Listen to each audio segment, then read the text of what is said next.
Insya Allah kajian kita kali ini sebagaimana tadi dibahas, yakni rihlatul insan atau perjalanan hidup manusia. Makanya ada satu buku yang ditulis oleh Al-Imam Ibnu Katsir namanya Al-Bidayah wan Nihayah, dari awal hingga akhir. Nah hadirin, berbicara tentang rihlatul insan, kehidupan manusia itu merupakan perjalanan panjang yang penuh liku-liku melalui beberapa tahapan. Berawal dari alam ruh, kemudian alam rahim, kemudian alam dunia, alam barzah, dan nanti alam akhirat. Jadi 5 fase yang nanti insya Allah kita akan jelaskan satu persatu dari fase-fase tersebut berdasarkan Al-Quran dan As-Sunnah, karena keduanya merupakan sumber rujukan, apalagi kita berbicara masalah gaib, berbicara masalah tentang fase kehidupan manusia. Nah hadirin yang semoga senantiasa dirahmati dan diberkahi Allah Subhanahu wa taala, Al-Quran yang Allah turunkan kepada Rasulnya Muhammad sallallahu alaihi wasallam adalah merupakan pedoman bagi umat manusia tentang rihlah insan tersebut atau tentang perjalanan manusia tersebut. Jadi ini penting kita pahami betul, ya, karena rihlah ini akan dilalui oleh setiap manusia tanpa terkecuali. Manusia itu diciptakan oleh Allah, asalnya tidak ada, kemudian jadi ada, mengalami proses yang panjang dan rencana yang telah ditetapkan oleh Allah Subhanahu wa taala. Sampai rezeki kita masing-masing Allah itu sudah tetapkan. Bahkan apa yang akan terjadi termasuk kajian kita malam ini sudah diciptakan awal mula ketika Allah berfirman kepada qalam, "Uktub," kata qalam, "Ai Rabbi wa mada aktub," wahai Tuhanku, apa yang aku tulis? "Uktub maqadira kulli syai' hatta taqum as-sa'ah." Tuliskanlah takdir segala sesuatu sampai datang hari kiamat. Oleh karena ini ada 2 teori yang menyesatkan orang banyak, dan Al-Quran tegas membantah itu. Pertama, teori yang mengatakan manusia ada dengan sendirinya. Jadi mik ini kata orang-orang itu tiba-tiba ada gitu, tanpa ada yang buat. Benar nggak kira-kira? Pasti nggak mungkin, betul nggak? Nah, ini dibantah dengan Al-Quran dengan hujah yang kuat bahwa manusia ada karena memang diciptakan oleh Allah Subhanahu wa taala. Kedua, yang namanya teori evolusi, bahwa asalnya manusia itu dari kera katanya, betul nggak? Dari monyet. Kalau benar dari monyet, kenapa monyet sekarang nggak jadi orang? Udah lama padahal monyet yang menghuni kebun binatang itu nggak berubah-ubah, betul nggak? Makanya secara tidak sadar dahulu ketika kita SD dijejali pemikiran teori evolusi ini, bahwa minyak bumi itu seberkatanya berasal dari fosil jutaan tahun yang lalu, betul nggak? Kan gitu diajarin kayak gitu ya. Sebenarnya itu secara tidak langsung itu kita sedang diajak kepada kemurtadan untuk menafikan adanya pencipta.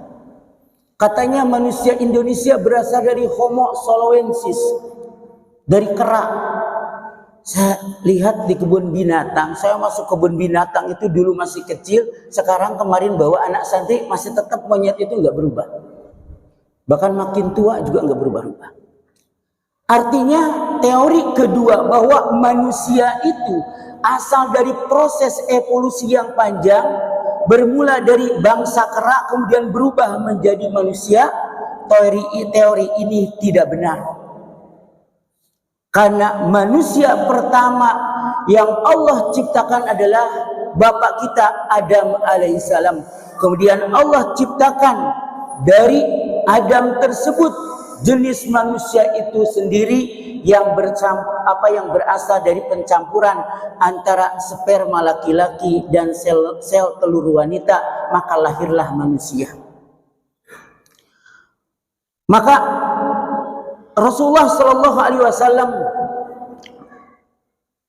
semakin mengkokohkan tentang kisah rihlatul insan atau perjalanan manusia itu. Sebagaimana Nabi katakan, kun fi dunya ka'annaka gharibun au abirus sabil.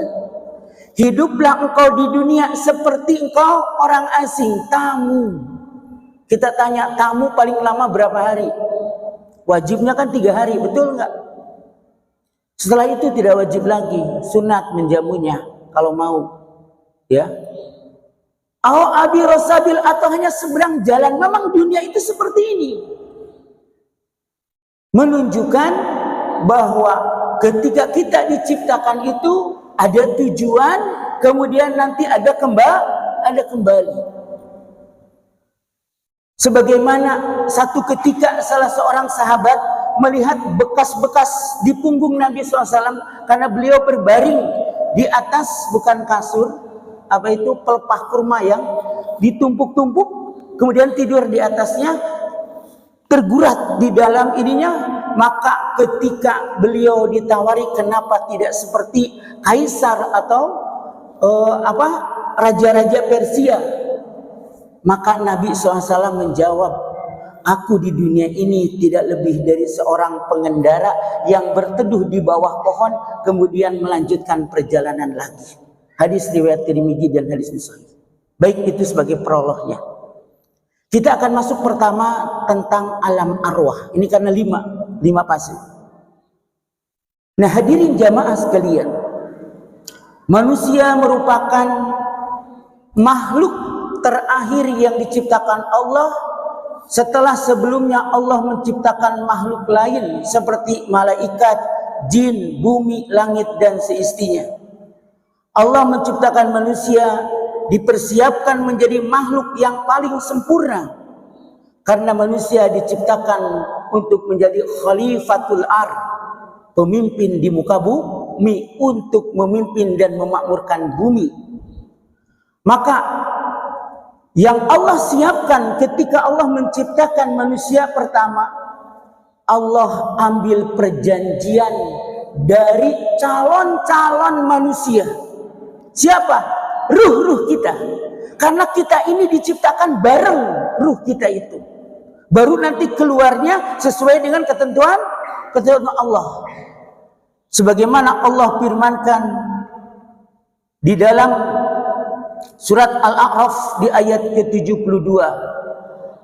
A'udzubillahi minasyaitonir rajim. Wa id akhadha rabbuka min bani Adam min duhurihim dzurriyyatahum wa ashhadahum ala anfusihim alastu birabbikum. Dan ingatlah ketika Tuhanmu mengeluarkan dari sulbi, yakni tulang belakang, anak cucu Adam, keturunan mereka, dan Allah mengambil kesaksian terhadap roh mereka seraya berfirman, alastu birabbikum, bukankah aku ini Tuhanmu? Maka mereka menjawab, qalu bala syahidna. Mereka menjawab, betul engkau Tuhan kami, kami bersaksi. Dalam tafsirnya, kami lakukan yang demikian itu agar di hari kiamat kamu tidak mengatakan sesungguhnya kami itu lengah terhadap ini. Artinya kita ini sudah berjanji kepada Allah, mau beribadah kepada Allah, karena inilah tujuan ketika Allah menciptakan kita. Sebagaimana juga disebutkan di dalam kisah-kisah sahih dalam Al-Quran yang ditulis oleh Dr. Umar Sulaiman Al-Asqar, salah seorang guru tafsir di UIM, ya Universitas Islam Madinah. Beliau menyantumkan sebuah riwayat yang diriwayatkan oleh Imam Tirmidzi di dalam sunannya dari jalan Abu Hurairah radhiyallahu anhu. Ia berkata bahwa Rasulullah SAW bersabda, manakala Allah menciptakan Adam, kemudian Allah mengusap punggungnya, lalu dari punggung itu berjatuhan seluruh jiwa yang Allah akan ciptakan dari anak cucunya sampai hari kiamat. Ini proses, dan ini ada di berbagai kitab, bahkan di dalam kitab sirah pun dituliskan hadis ini. Tatkala awal manusia diciptakan itu bareng dikeluarkan dari tulang punggung Adam alaihissalam. Kemudian Allah menjadikan di antara kedua mata masing-masing orang kilauan cahaya. Kemudian mereka dihadapkan kepada Adam. Adam berkata, "Ya Rabbi, manhum?" Siapa mereka? Maka Allah menjawab, mereka adalah anak cucumu.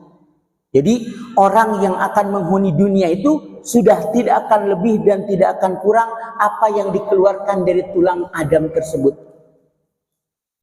Lalu Adam melihat seorang laki-laki dari mereka, ini tambahan saja.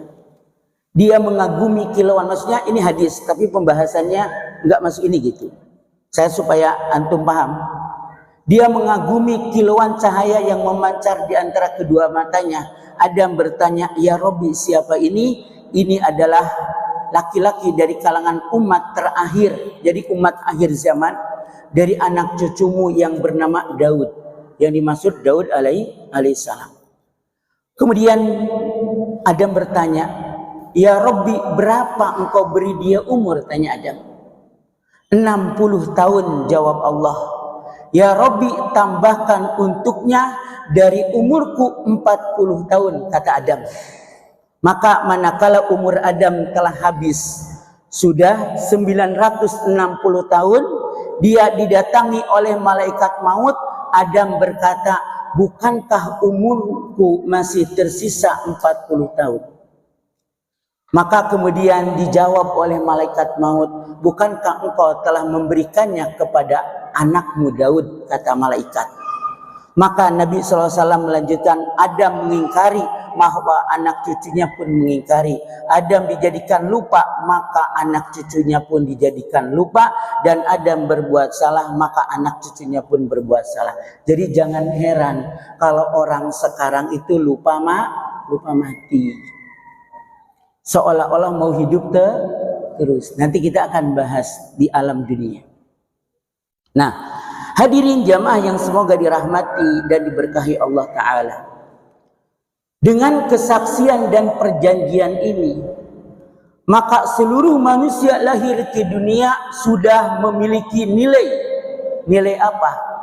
Fitrah beriman kepada Allah. Ini sebagaimana Allah firmankan di dalam surat Ar-Rum di ayat 30, kata Allah, "Fa'akim wajhaka lidini hanifa." Maka hadapkanlah wajahmu dengan lurus kepada agama ini, maksudnya kepada Islam. Fitratallahi allati fataran nasa 'alaiha. Fitrah Allah disebabkan Dia telah menciptakan manusia di atas fitrah itu. La tabdila li khalqillah, dzalika dinul qawim, walakinna aksaran nasi la ya'lamun. Tidak ada perubahan pada penciptaan Allah. Itulah agama yang lurus, tetapi kebanyakan manusia tidak mengetahui. Makanya kata Nabi SAW, "Kullu mauludin yuladu ala fitrah." Setiap yang lahir itu terlahir di atas fitrah. Artinya di atas Islam. Fa'abawahu yuhawidani au yunasirani au yumajisani. Maka kedua orang tualah yang menjadikan ia jadi Yahudi, Majusi, dan Nasrani. Sebenarnya hakikatnya mereka itu Islam. Makanya sebagian ulama berpendapat anak-anak orang kafir yang wafat belum balik, mereka bersama Nabi Ibrahim bareng dengan anak-anak orang Islam. Belajar Al-Quran di surga adil. Kenapa? Karena ketika manusia itu dilahirkan, lahir di atas fitrah atau agama yang lurus.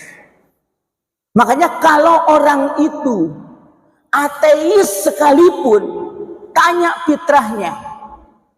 Ketika ada masalah, contoh misalkan ada orang naik pesawat, Siapa yang disebut ketika menghadapi guncangan tersebut? Apa? Tuhan, Allah. Ini fitrah manusia. Seburuk apapun, bahkan jangankan manusia, hewan saja. Jika enggak percaya, lihat kondisi hewan ketika mengalami kesakitan. Misalkan sapi lagi melahirkan. Coba lihat, kenapa matanya ke langit? Karena ini adalah fitrah dari Allah Subhanahu wa taala. Makanya yang membuat manusia rubah itu karena apa? Karena hawa nafsu. Karena orang tua yang sebagainya. Itu yang pertama, alam ruh. Jadi kita ini bareng dulu itu diciptakan itu. Ruhnya cuma Allah takdirkan. Nanti lahir di mana, lewat siapa. Semua sudah tertulis di dalam kitab Lauhul Mahfuz. Tidak akan terlewat. Apa yang Allah kehendaki pasti terjadi. Makanya ini harus kita sadari. Nggak bolehnya sombong karena kita itu berasal dari yang sama. Kemudian yang kedua adalah alam rahim. Inilah rihlah pertama, perjalanan pertama yang akan dilalui manusia adalah kehidupan rahim. Yakni berupa 40 hari berupa nutfah. Sebagaimana Nabi SAW sabdakan, lihat hadis Arba'in nomor 6. Nomor 4, maaf. Ya. 40 hari berupa nutfah, 40 hari berupa alaqah atau gumpalan darah, dan 40 hari berupa mudghah, gumpalan daging. Kemudian apa? Yusumma yursalu ilaihil malak, diutus kepada kumpulan daging tersebut seorang malaikat, fayanfuhu fihi ruha, ditiupkan padanya ruh dan jadilah janin yang sempurna. Kemudian apa? Ditentukan bikatbi rizkihi wa ajalihi, bahkan sakiyun aw sa'idun sudah ada catatannya. Jadi kalau hari ini kita masih mengkhawatirkan rizki yang Allah jatahkan kepada kita, baca kembali hadis ini. Jatah kita itu tidak akan bertambah dengan kita culas. Tidak akan berkurang dengan kita jujur. Yang berkurang dan bertambah itu siksa dan hisabnya. Karena rizki itu halalnya akan dihisab. Min aina akhadahu wa mimma anfaqahu, dari mana engkau mendapatkan, kemana engkau belanjakan. Dua pertanyaannya, halalnya dihisab, haramnya diazab. Nah ini, maka setelah kurang lebih 9 bulan ya, atau 7 bulan, minimal 7 bulan, maka lahirlah manusia ke muka bumi. Allah Ta'ala berfirman,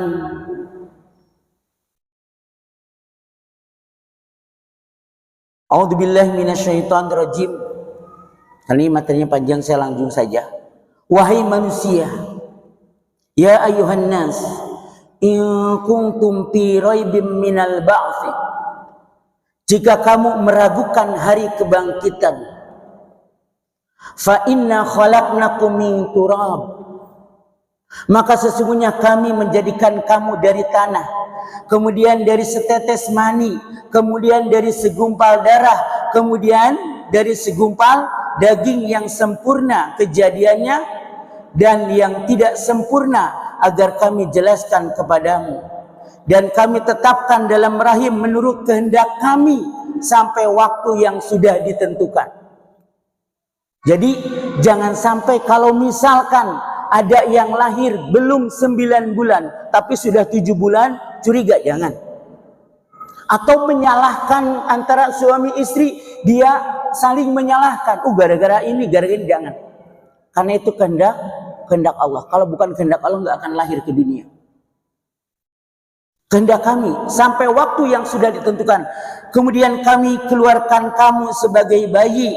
Kemudian dengan berangsur-angsur kamu sampai usia dewasa, dan di antara kamu ada yang diwafatkan dan ada pula di antara kamu yang dikembalikan sampai usia sangat tua.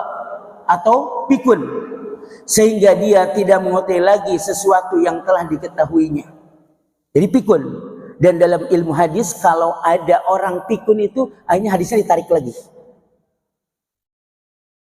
Kalau orang sudah tuanya pikun, ditarik lagi. Dan kamu lihat bumi ini kering, kemudian apabila kami telah turunkan air hujan di atasnya, hiduplah bumi itu dan menjadi subur yang menumbuhkan berbagai jenis pasangan tumbuhan yang indah. Lihat Quran surat Al-Hajj ayat 5. Juga hadis yang tadi saya jelaskan, hadis riwayat Bukhari dan Muslim.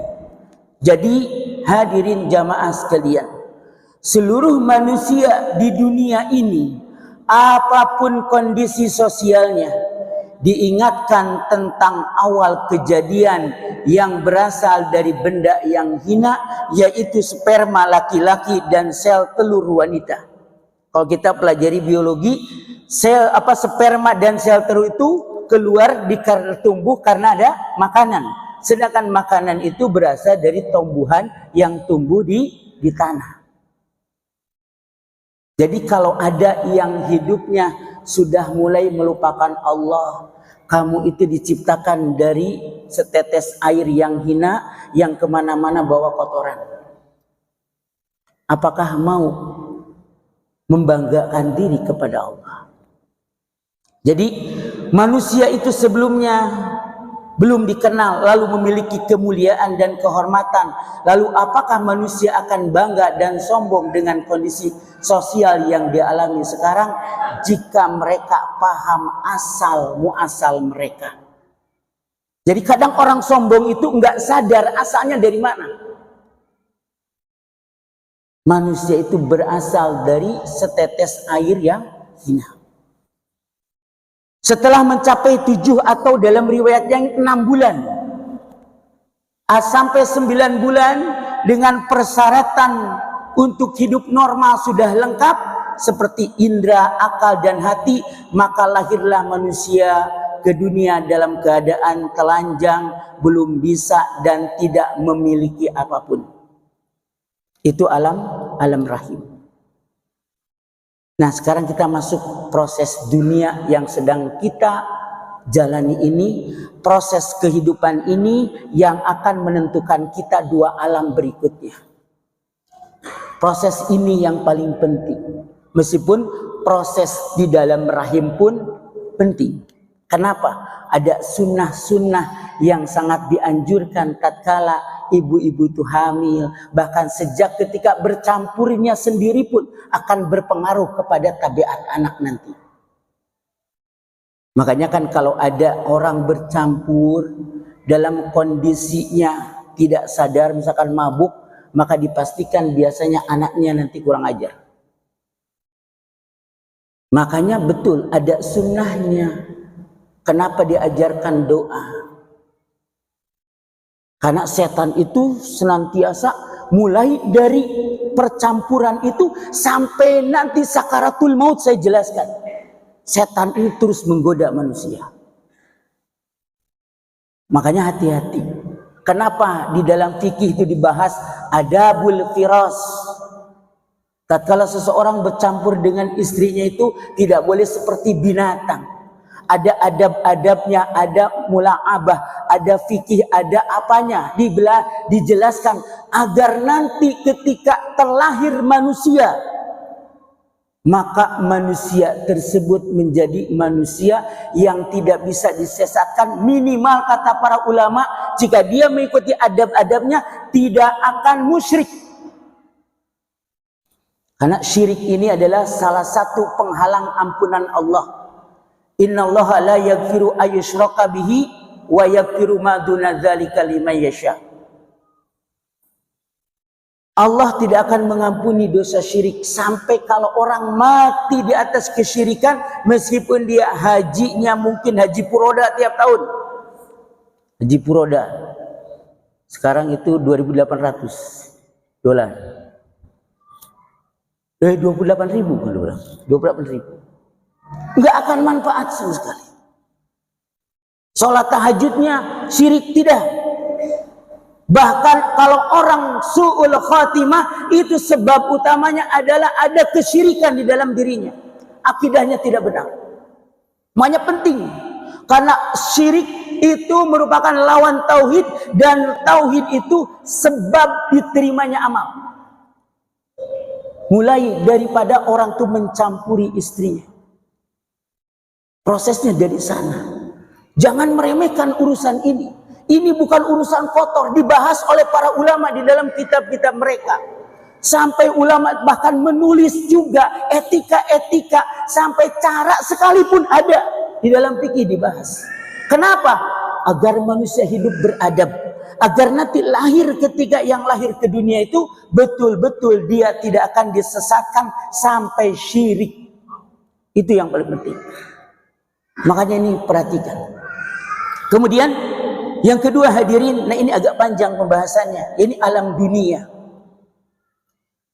Di dunia perjalanan manusia melalui proses yang panjang. Dari mulai bayi yang hanya minum air susu ibu, lalu menjadi anak-anak, remaja dan balik, selanjutnya menjadi dewasa dan tua, berakhir dengan meninggal dunia.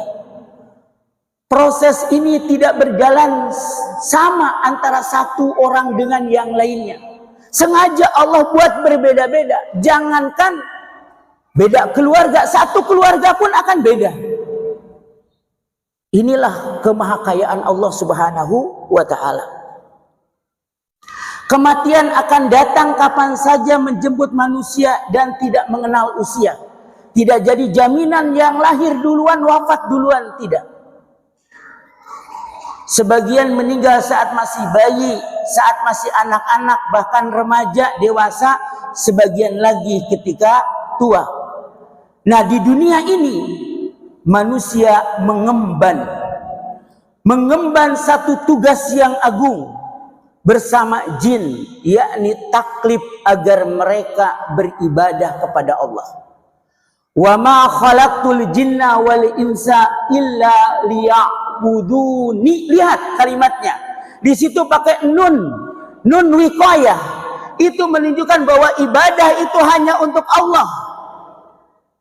Jadi diciptakannya jin dan manusia mereka agar beribadah kepada Allah. Maka tatkala manusia menjalani taklifnya di dunia, taklif itu beban syariat. Manusia dibatasi oleh 4 dimensi. Nanti saya kasih permisalan, bahkan banyak Al-Quran yang menyontohkan permisalan. Yang pertama, dimensi tempat, yaitu bumi sebagai tempat beribadah. Mau ibadah di Mars, emang ada orang di Mars, di bumi. Untuk manusia. Kedua, dimensi waktu, yaitu umur sebagai sebuah kesempatan atau target ibadah. Ini penting. Nanti kita jelaskan. Makanya nanti pertanyaan pertama, la tajulu qadamu abdin yaumal qiyamah hatta tus'alu an arba. Tidak bergeser kaki seorang hamba pada hari kiamat kecuali akan ditanya 4 hal. Pertama yang ditanyakan, an umrihi fima afna, dari umurnya dihabiskan untuk apa? Sejak balik sampai dia wafat, itu pena itu berjalan kecuali dia tidur. Makanya nanti akan ditanyakan. Kemudian dari masa mudanya, kemudian dari ilmunya, kemudian dari hartanya, umur, kemudian dimensi potensi diri sebagai modal dalam beribadah, dan dimensi pedoman hidup, yaitu ajaran Islam yang menjadi landasan. Apa? Al-Quran dan Sunnah. Allah Subhanahu wa ta'ala telah melengkapi manusia dengan perangkat pedoman hidup agar dalam menjalani hidupnya di muka bumi tidak tersesat. Makanya kalau kita jelas-jelas berpegang dengan ini tidak akan sesat. Makanya Nabi katakan, taraktu fikum amrayni, aku tinggalkan kepada kalian 2 hal. Lan tadillu in tamassaku bihima, kalian tidak akan tersesat, kata Nabi pakai hurufnya lan. Tidak akan pernah tersesat jika kalian berpegang teguh dengan keduanya. Sayang banyak orang yang menolak. Apa itu? Al-Quran dan As-Sunnah. Di dalam surat Al-Insyikaq ayat 6. Nanti kita baca ayat 16-nya. Allah mengatakan, Ya ayyuhal insanu innaka kadihun ila rabbika kadahan famulaki. Ya ayyuhal insan, wahai manusia. Ini dipanggil kita. Sesungguhnya kamu bekerja keras menuju Tuhanmu, maka kamu akan menemuinya. Jadi tatkala di dunia itu bekerja keras. Kadihun itu artinya sain dalam bahasa Arab, maknanya bersungguh-sungguh dalam beramal. Di dalam tafsir Qurtubi disebutkan al-kadhu adalah beramal dan berusaha. Maksudnya bahwa semua manusia di dunia ini akan beramal dan bekerja bersungguh-sungguh dalam hidup ini. Dia akan selalu saja menghadapi berbagai masalah dan hidupnya, baik dia seorang penguasa, orang kaya maupun rakyat kecil, yang miskin maupun yang kaya, tanpa terkecuali semuanya pasti bekerja, beramal, bergerak di dalam hidup ini. Ini sesuai dengan arti al-insan, manusia, yang ini diambil dari kata an-naus, yang artinya beraktivitas dan bergerak. Nah, hadirin jamaah sekalian, kesungguhan manusia di dalam bekerja, beramal dan beraktivitas dengan sesuatu yang baik ataupun yang buruk akan terus berjalan, terus berlangsung sampai dia menemui ajalnya, yakni ketika dia bertemu dengan Allah, Zat yang menciptakannya, untuk dimintai pertanggungjawaban atas apa yang ia usahakan ketika di dunia. Itu penjelasan Imam Qurtubi. Kemudian Imam Ibnu Katsir menjelaskan ayat ini, yakni kadihun itu adalah bersungguh-sungguh menuju Rabbmu, beramal dengan amal yang kamu bertemu dengannya. Kemudian engkau akan bertemu dengan apa yang engkau perbuat dari yang baik maupun yang buruk. Makanya kita harus pahami bahwa hari ini tatkala di dunia kita beramal baik buat kita, kita berbuat buruk juga buat kita. Lihat firman Allah surat Al-Isra ayat ke-7. In ahsantum li anfusikum. Jika antum berbuat baik itu buat antum. Fala in asyatum falaha. Jika engkau berbuat sebaliknya bukan kebaikan, buat antum juga. Makanya kita ini jangan bangga dengan amal, karena kita yang butuh amal. Jadi karena hakikatnya buat kita, kita mau ngaji buat kita, nggak ngaji juga buat kita. Kan semua yang nanti kita akan dapati apa yang kita perbuat hari ini. Nah itu tafsiran. Makanya di dalam hadis yang sahih, Rasulullah SAW pernah dikatakan dari lewat Jabir bin Abdullah, Jibril berkata, qala li Jibrilu, berkata Jibril kepadaku, ya Muhammad, wahai Muhammad, isma' syita fa innaka mayyitun. Hiduplah sesuka Anda, tapi ingat Anda bakal mati. Betul nggak? Ini kayak sungkunan kan? Silakan hidup gimana Anda, tapi ingat Anda itu bakal mati. Kemudian kata Jibril, wa ahbib man syi'ta fa innaka mufarriquhu. Cintailah siapa yang engkau kehendaki, tapi ingat satu saat engkau akan berpisah dengannya. Inilah dunia. Setiap yang hidup di dunia ini akan mengalami perpisahan. Dan kalimat terakhir, wa'mal ma syi'ta fa innaka mulaqihi. Silakan berbuat sekehendak Anda. Ingat Anda yang akan mendapatkan itu semua. Makanya lihat Al-Isra ayat 14. Ketika Allah berfirman, Iqra kitabaka, baca catatanmu, kafa binafsika al-yauma 'alaika hasiba. Cukup catatanmu itu yang menghisab kamu. Karena tidak akan lebih. Apa yang kita perbuat selama kita sadar, semuanya tertulis. Makanya nanti orang durhaka itu ketika mendapati catatan amalnya, dia mengatakan wa wajadu ma amilu hadira la yughadiru saghiratan wala kabiratan illa ahsaha. Dan mereka mendapati apa yang pernah diperbuat itu hadir, ada catatannya. La yughadiru saghiratan wala kabiratan illa ahsaha. Tidak terlewat besar maupun kecil. Allah sangat teliti. Hari ini ada catatannya. Makanya kalau orang saleh, tatkala dia sadar itu berhenti dari ngucap yang tidak baik itu. Satu ketika Imam Ahmad sakit. Sakit apa? Sakit meriang. Tahu meriang kan? Ada di sini bahasa meriang. Sama berarti ya. Panas dingin, Pak. Gimana orang panas dingin biasanya? Aduh, kayak gitu ya, sama saya juga. Saat itu ada yang berkunjung ke rumah Imam Ahmad, namanya Ibnu Kaisan, ulama hadis juga dari Yaman. Ibnu Kaisan nggak ngomong ke Imam Ahmad, cuman bergumam, innal malaikata kataba kulla syai' hatta arinil marid. Sesungguhnya malaikat itu mencatat segala sesuatu sampai rintihan orang sakit.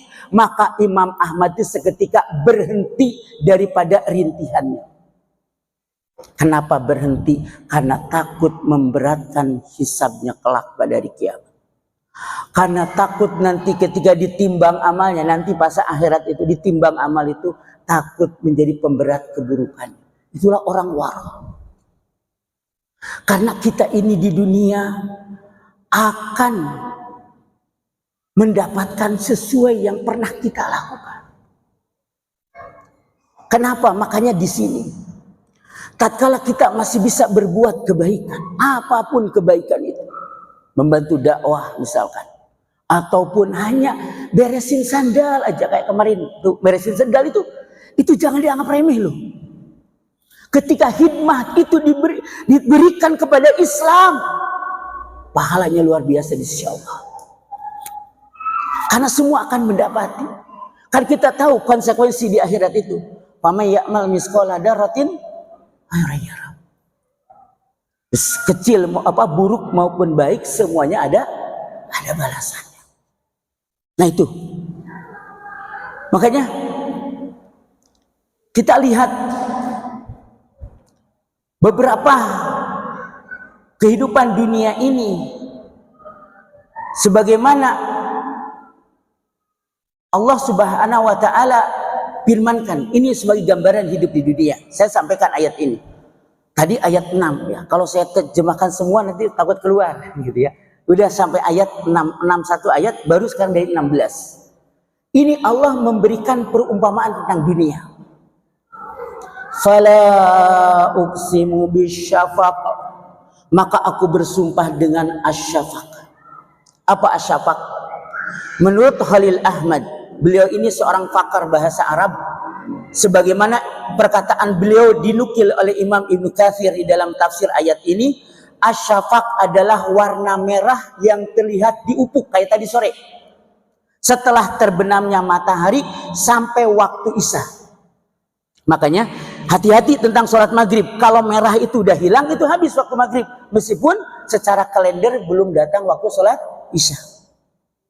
Sebagaimana ada hadis dari Abdullah bin Amr, Nabi SAW bersabda, waktul maghrib malam yagib asyafaq. Waktu maghrib itu sebelum terbenamnya atau hilangnya syafaq, warna merah di ufuk. Nah baik, kita jelaskan perkataan Imam Ibnu Jarir. Ibnu Jarir at-Tabari ketika menjelaskan ayat ini, Allah bersumpah dengan siang yang mulai hilang dan malam yang mulai datang. Asyafaq, warna merah di ufuk yang merupakan sisa-sisa matahari, merupakan tanda telah berakhirnya siang dan mulai datangnya malam. Ini menunjukkan bahwa siang yang terang benderang dengan sinar mataharinya lambat laun akan berubah menjadi sore, senja, dan malam.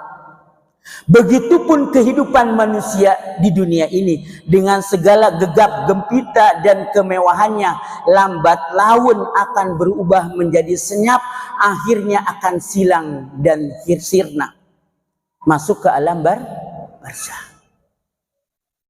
Kemudian Allah berfirman di ayat 17-nya, "Wal-laili wa ma wasaq," dan demi malam apabila menyelubunginya. Ayat ini luar biasa. Kadang orang baca nggak terpengaruh, padahal ayat ini luar biasa. Imam Qatadah mengatakan, wasaq artinya yang mengumpulkan bintang-bintang dan binatang-binatang melata. Artinya bahwa malam yang menyebabkan bintang-bintang mulai bermunculan dan berkumpul di langit, dan makhluk yang di bumi mulai kembali ke tempat tinggal masing-masing. Begitu juga manusia yang hidup dan bekerja di siang hari. Maka pada malam harinya mereka akan pulang ke rumah masing-masing, berkumpul dengan keluarganya. Siang hari adalah tanda kehidupan manusia, sedangkan malam hari adalah tanda manusia akan meninggalkan dunia ini dan akan kembali kepada asalnya, yaitu tanah dalam keadaan gelap gulita. Kemudian mereka akan dikumpulkan di mahsyar nanti. Jadi mohon maaf saya panjangkan dulu sedikit tentang masalah dunia ini supaya tidak lalai. Wal qamari idza tasaq, dan demi bulan apabila jadi purnama. Sebagaimana malam ini adalah harusnya malam purnama.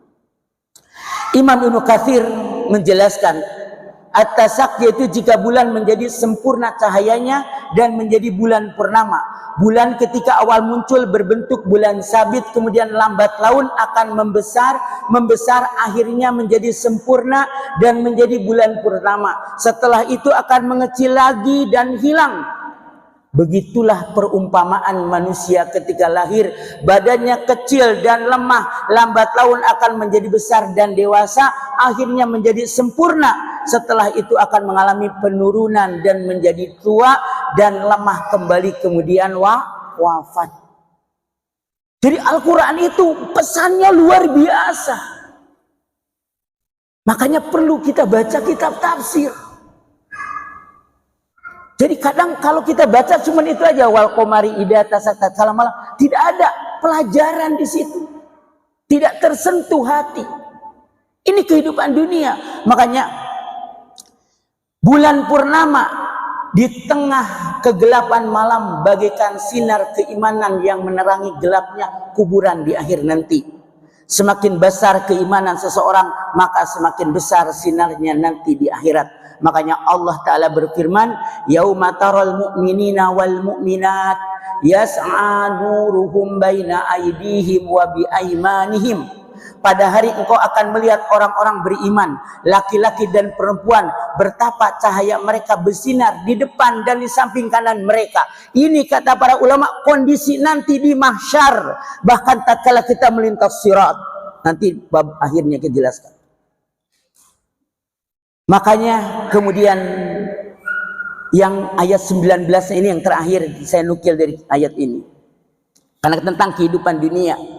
La tarkabunna tabaqan an tabaq, sungguh akan kamu jalani tingkat demi tingkat, maksudnya dalam kehidupan. Syekh Utsaimin rahimahullah taala menjelaskan bahwa manusia akan mengalami perubahan dalam hidup ini, perubahan dari satu keadaan pada keadaan yang berbeda. Perubahan yang dialami manusia itu meliputi 4 hal. Pertama, perubahan waktu. Manusia akan mengalami perubahan dari waktu ke waktu yang lain. Kalau hari ini dia gembira, mungkin besok dia bersedih. Ini sudah lumrah. Makanya kita nggak boleh sombong itu tak kala kita dapat kebahagiaan. Dan jangan galau ketika kita dapat kesedihan, karena memang itu guratan hidup di dunia. Kalau ingin senang terus nanti di surga, Pak. Dunia ini adanya tawa karena ada tangisan. Ada enak karena ada yang tidak enak. Makanya kalau hari ini dia gembira, mungkin besok dia bersedih. Kalau hari ini kalah, mungkin pada waktu lain akan menang. Tilkal ayamu nudawiluha bainan nas. Ayat ini turun ketika kaum muslimin kalah di perang Uhud. Allah hibur. Itulah hari yang akan Allah pergilirkan di antara manusia. Dunia itu seperti itu. Makanya jangan gundah ketika kita dapat masalah. Jangan sedih berlebihan ketika kita dapat musibah. Karena tidak akan keluar dari qada dan qadar Allah. Makanya dikatakan orang yang baik itu apa, kata Nabi SAW? Ajiban li amril mu'min, in amrohu kullahu lahu khair. Sesungguhnya urusan orang beriman itu semuanya baik. Dapat kesenangan bersyukur baik, dapat kesedihan bersabar. Jadi kalau ada orang ingin senang terus di dunia, salah dia. Makanya kata Nabi, orang yang paling kenyang di dunia paling lapar nanti di akhirat. Kadang hadis ini saya takut-takut sama anak-anak. Jadi maksudnya, memang hari itu akan bergantian, akan bergiliran. Ya. Kemudian yang kedua, ketika kita hidup di dunia ini akan mengalami perubahan tempat. Suka tidak suka, mau tidak mau, bakal ngalami ini.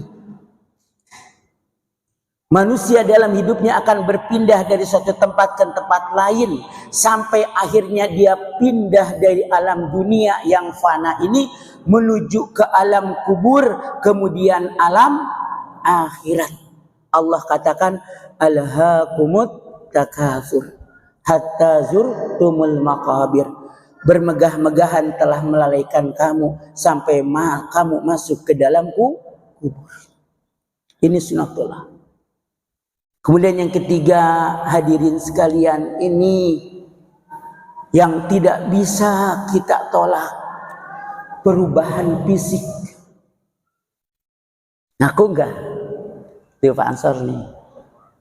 Haji Nasr gimana? Nah ini kerasa betul enggak? Sekarang jadi pabrik gula, betul enggak? Fisik kita kan betul enggak kayak dulu. Ya. Manusia ketika dilahirkan dalam keadaan kecil dan lemah, kemudian ketika sudah dewasa menjadi besar dan kuat, setelah itu menjadi lemah kembali. Ini sudah digariskan oleh Allah.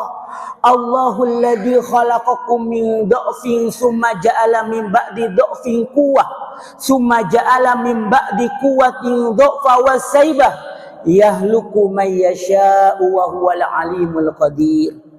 Allah dialah yang menciptakan kamu dari keadaan lemah, kemudian menjadikan kamu sesudah keadaan lemah itu menjadi kuat, kemudian dia menjadikan kamu sesudah kuat itu lemah kembali dan berubah, dan Allah menciptakan apa yang dia kehendakinya, dan dialah yang maha mengetahui lagi maha kuasa.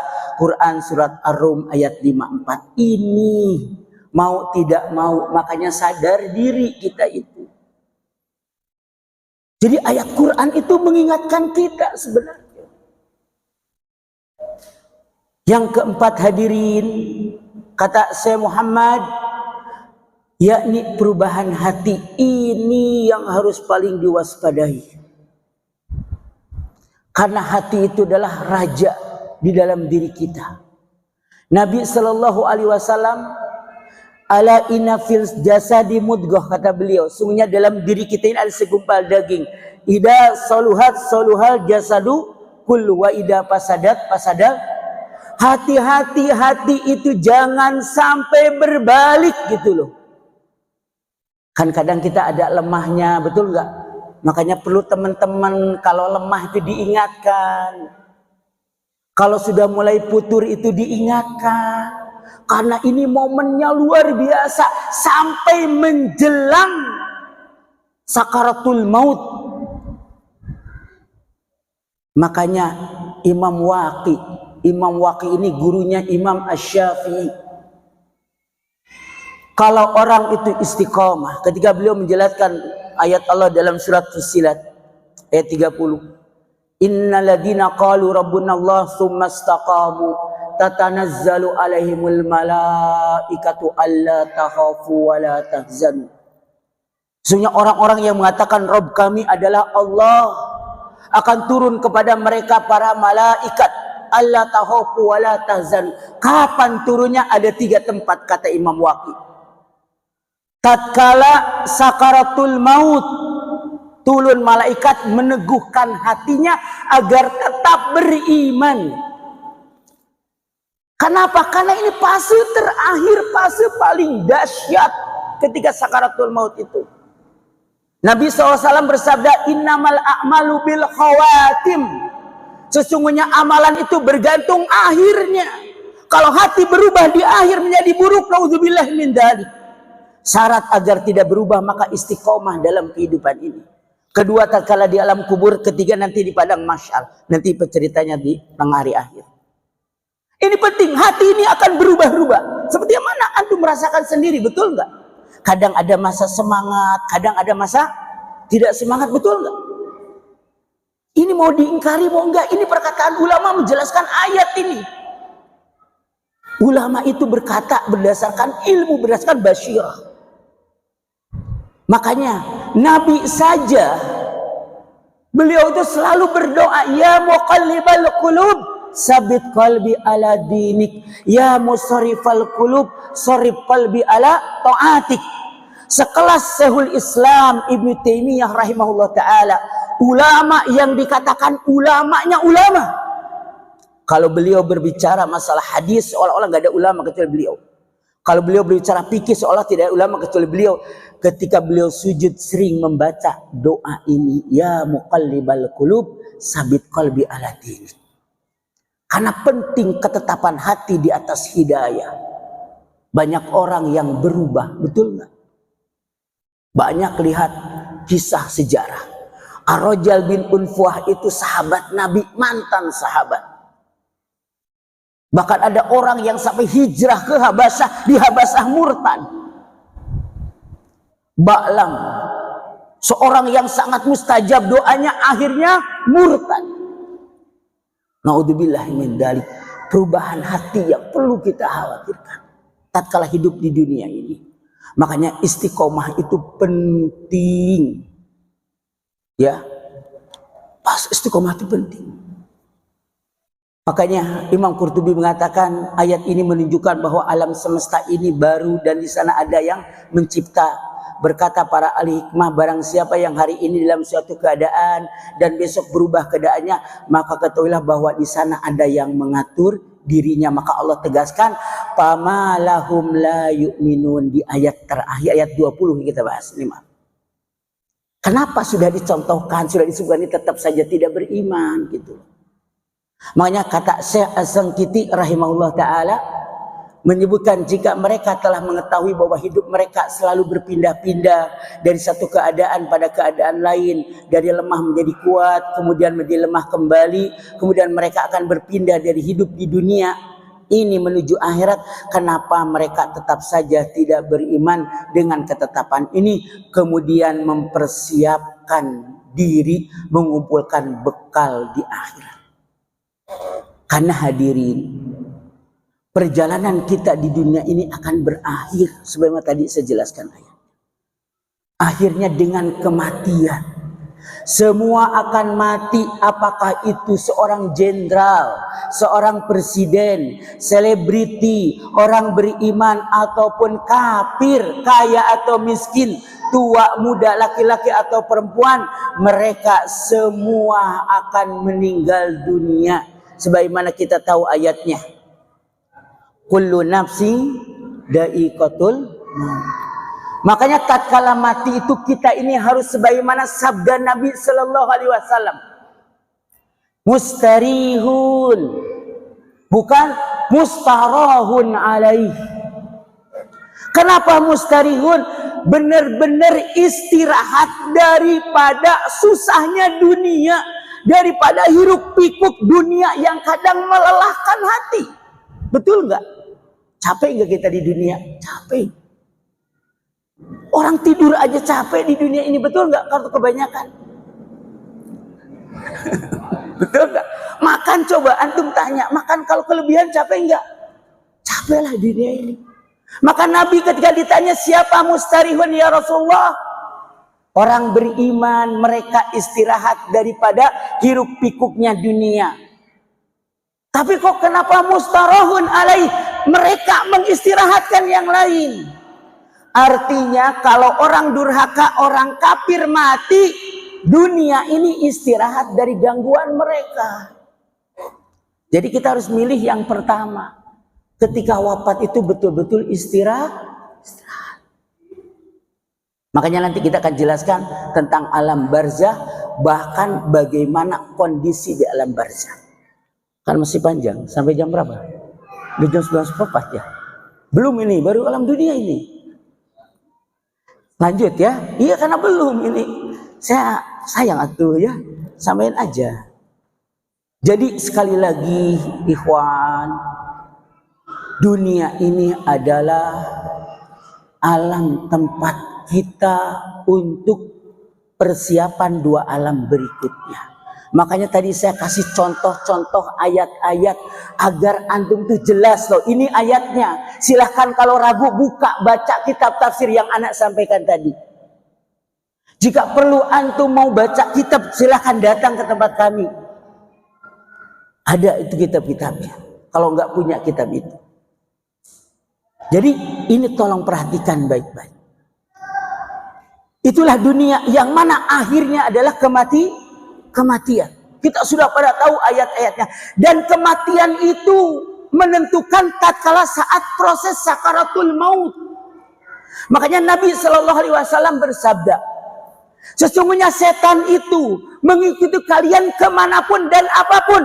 Makanya kalau kalian lagi makan, ada yang jatuh, ambil, jangan dimakan oleh setan. Dibersihkan kemudian kita makan. Menurut para ulama, ini menunjukkan bahwa setan itu selalu mengikuti kondisi apapun manusia. Makanya kan dalam riwayat yang lain, ada orang masuk rumah tanpa baca bismillah, maka setan akan berkata, wajadna al-bata, kita punya tempat bermalam. Kalau kita makan tanpa bismillah, kita dapat makan, kata setan.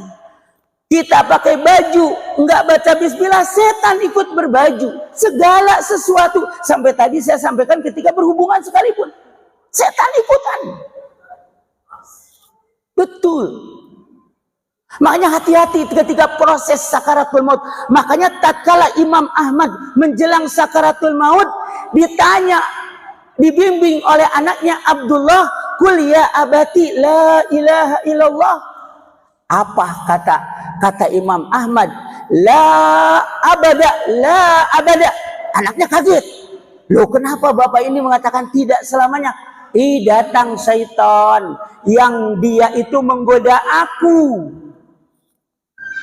yang mengatakan engkau telah selamat Ahmad, katanya. Kata Imam Ahmad, belum, selama ruhku masih ada di dalam tubuhku. Agar setan itu membuat Imam Ahmad tertipu.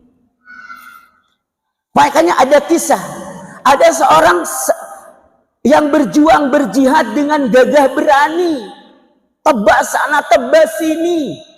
Tapi kata Nabi apa? Kalau antum ingin melihat di antara ahli neraka si fulan yang gagah berani tadi, maka dikejarlah si fulan ini oleh salah seorang sahabat. Kenapa kok Nabi mengatakan fulan ahli neraka? Karena dia berjuang begitu hebatnya. Diikuti sampai dia terluka. Tatkala menahan sakit rasa luka, dia tidak sabar, ambil pedang yang tergeletak, dia bunuh diri. Maka sahabat ini mengatakan, shadaqa Rasulullah SAW. Siapa yang menggerakkan tangannya, membisiki hatinya agar ngambil pedang? Setan. Adapun riwayat, meskipun ini disebutkan oleh ulama besar, Imam Qurtubi dalam kitab At-Tadhkirah menyebutkan tentang nanti itu akan datang setan menjumpai kita menjelma seperti orang tua kita. Itu riwayatnya tidak sahih. Bahkan ini dinukil oleh Dr. Sulaiman Al-Asqar dalam kitab Al-Aqidah fi Du'i Al-Kitab wa Sunnah. Ada di bab Imam Hari Akhir, beliau nyantumkan juga hadis itu. Itu memang tidak sahih hadisnya, tapi bukan berarti hadis itu tidak sahih, yang lainnya tidak sahih. Ini menunjukkan bahaya tatkala mulai sakaratul maut. Makanya saya sarankan, kalau ada yang sakit apalagi parah, jangan ditinggalkan. Kalau ada orang sudah tidak bisa bernapas kecuali bantuan alat, sudah bawa ke rumah, itu yang terbaik. Dibimbing, didekati oleh orang yang paling dekat kepada orang itu. Karena orang sakit itu sedang terluka. Orang yang mendekatinya, orang yang paling ia cintai. Misalkan istrinya kalau suami, suami kalau istri, atau anak-anaknya yang paling dia sayangi. Agar nanti bisa membimbing kalimat la ilaha illallah. Ini penting sekali. Proses sakaratul maut juga panjang. Tapi saya sampaikan, jangan pernah suudzon ketika melihat orang yang proses sakaratul mautnya berat. Kenapa? Nabi Shallallahu Alaihi Wasallam pun mengalami hal yang berat. Sampai Aisyah berkata, ketika aku setelah melihat bagaimana sakarat Nabi, aku tidak takut lagi mati. Kenapa Nabi mengalami hal berat? Karena di saat itu ada tamsih, pembersihan, ingin mengangkat derajat Nabi setinggi-tingginya. Maka sampai kematian pun mengalami proses yang berat. Makanya kalau kita lihat orang beriman berat proses, jangan suudzon. Karena kita tidak tahu itu perkara gaib. Melihat yang ringan pun belum tentu. Bahkan ada orang kafir yang wafatnya tenang, kayak selamat tinggal ke keluarganya, ada. Memang ini sudah dihabarkan oleh Nabi. Karena setiap kebaikan di dunia ini dibalas. Misalkan orang kafir bangun jalan, ngasih makan kucing atau binatang yang lainnya, dibalas nggak sama Allah? Dibalas itu. Maka disukseskanlah urusan dunianya, maka disehatkanlah badannya, disehatkanlah anak-anaknya, studinya berhasil. Jika belum semua terbalas, di proses kematian mereka diringankan. Setelah itu api neraka selama-lamanya. Jadi jangan suudzon kepada orang dalam proses sakaratul maut.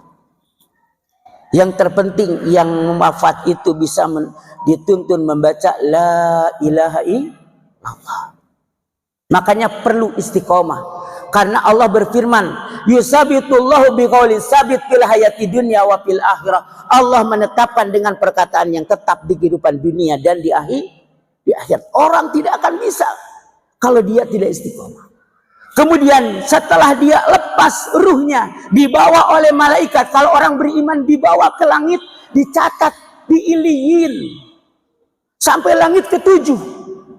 Lalu dikembalikan lagi ke alam barzah. Kalau orang durhaka diangkat ke atas, satu langit pun tidak ada yang membuka, kemudian dilemparkan dari langit. Silakan baca hadis Al-Bara bin Azib tentang proses sakaratul maut. Karena kita butuh waktu ini. Panjang itu. Nah, seperti itulah. Kemudian dia masuk ke alam barzah. Barzah itu bukan di kuburan, yang kita menguburkan mayit itu bukan. Barzah secara bahasa baina syai'aini, antara dua tempat, antara dunia dan akhirat. Di situ kita akan mengalami namanya fitnah kubur. Ujian dalam kubur. Inilah ujian sejatinya. Ujian yang tidak ada remedial. Kalau antum enggak lulus di semester 7, bisa pindah ke universitas yang lain. Betul, setahun juga beres di dunia. Tapi kalau antum gagal di sini, celaka selama-lamanya. Makanya Utsman bin Affan tatkala ke kuburan, beliau nangis. Padahal beliau itu infaknya belum ada yang nandingi pas sampai hari ini.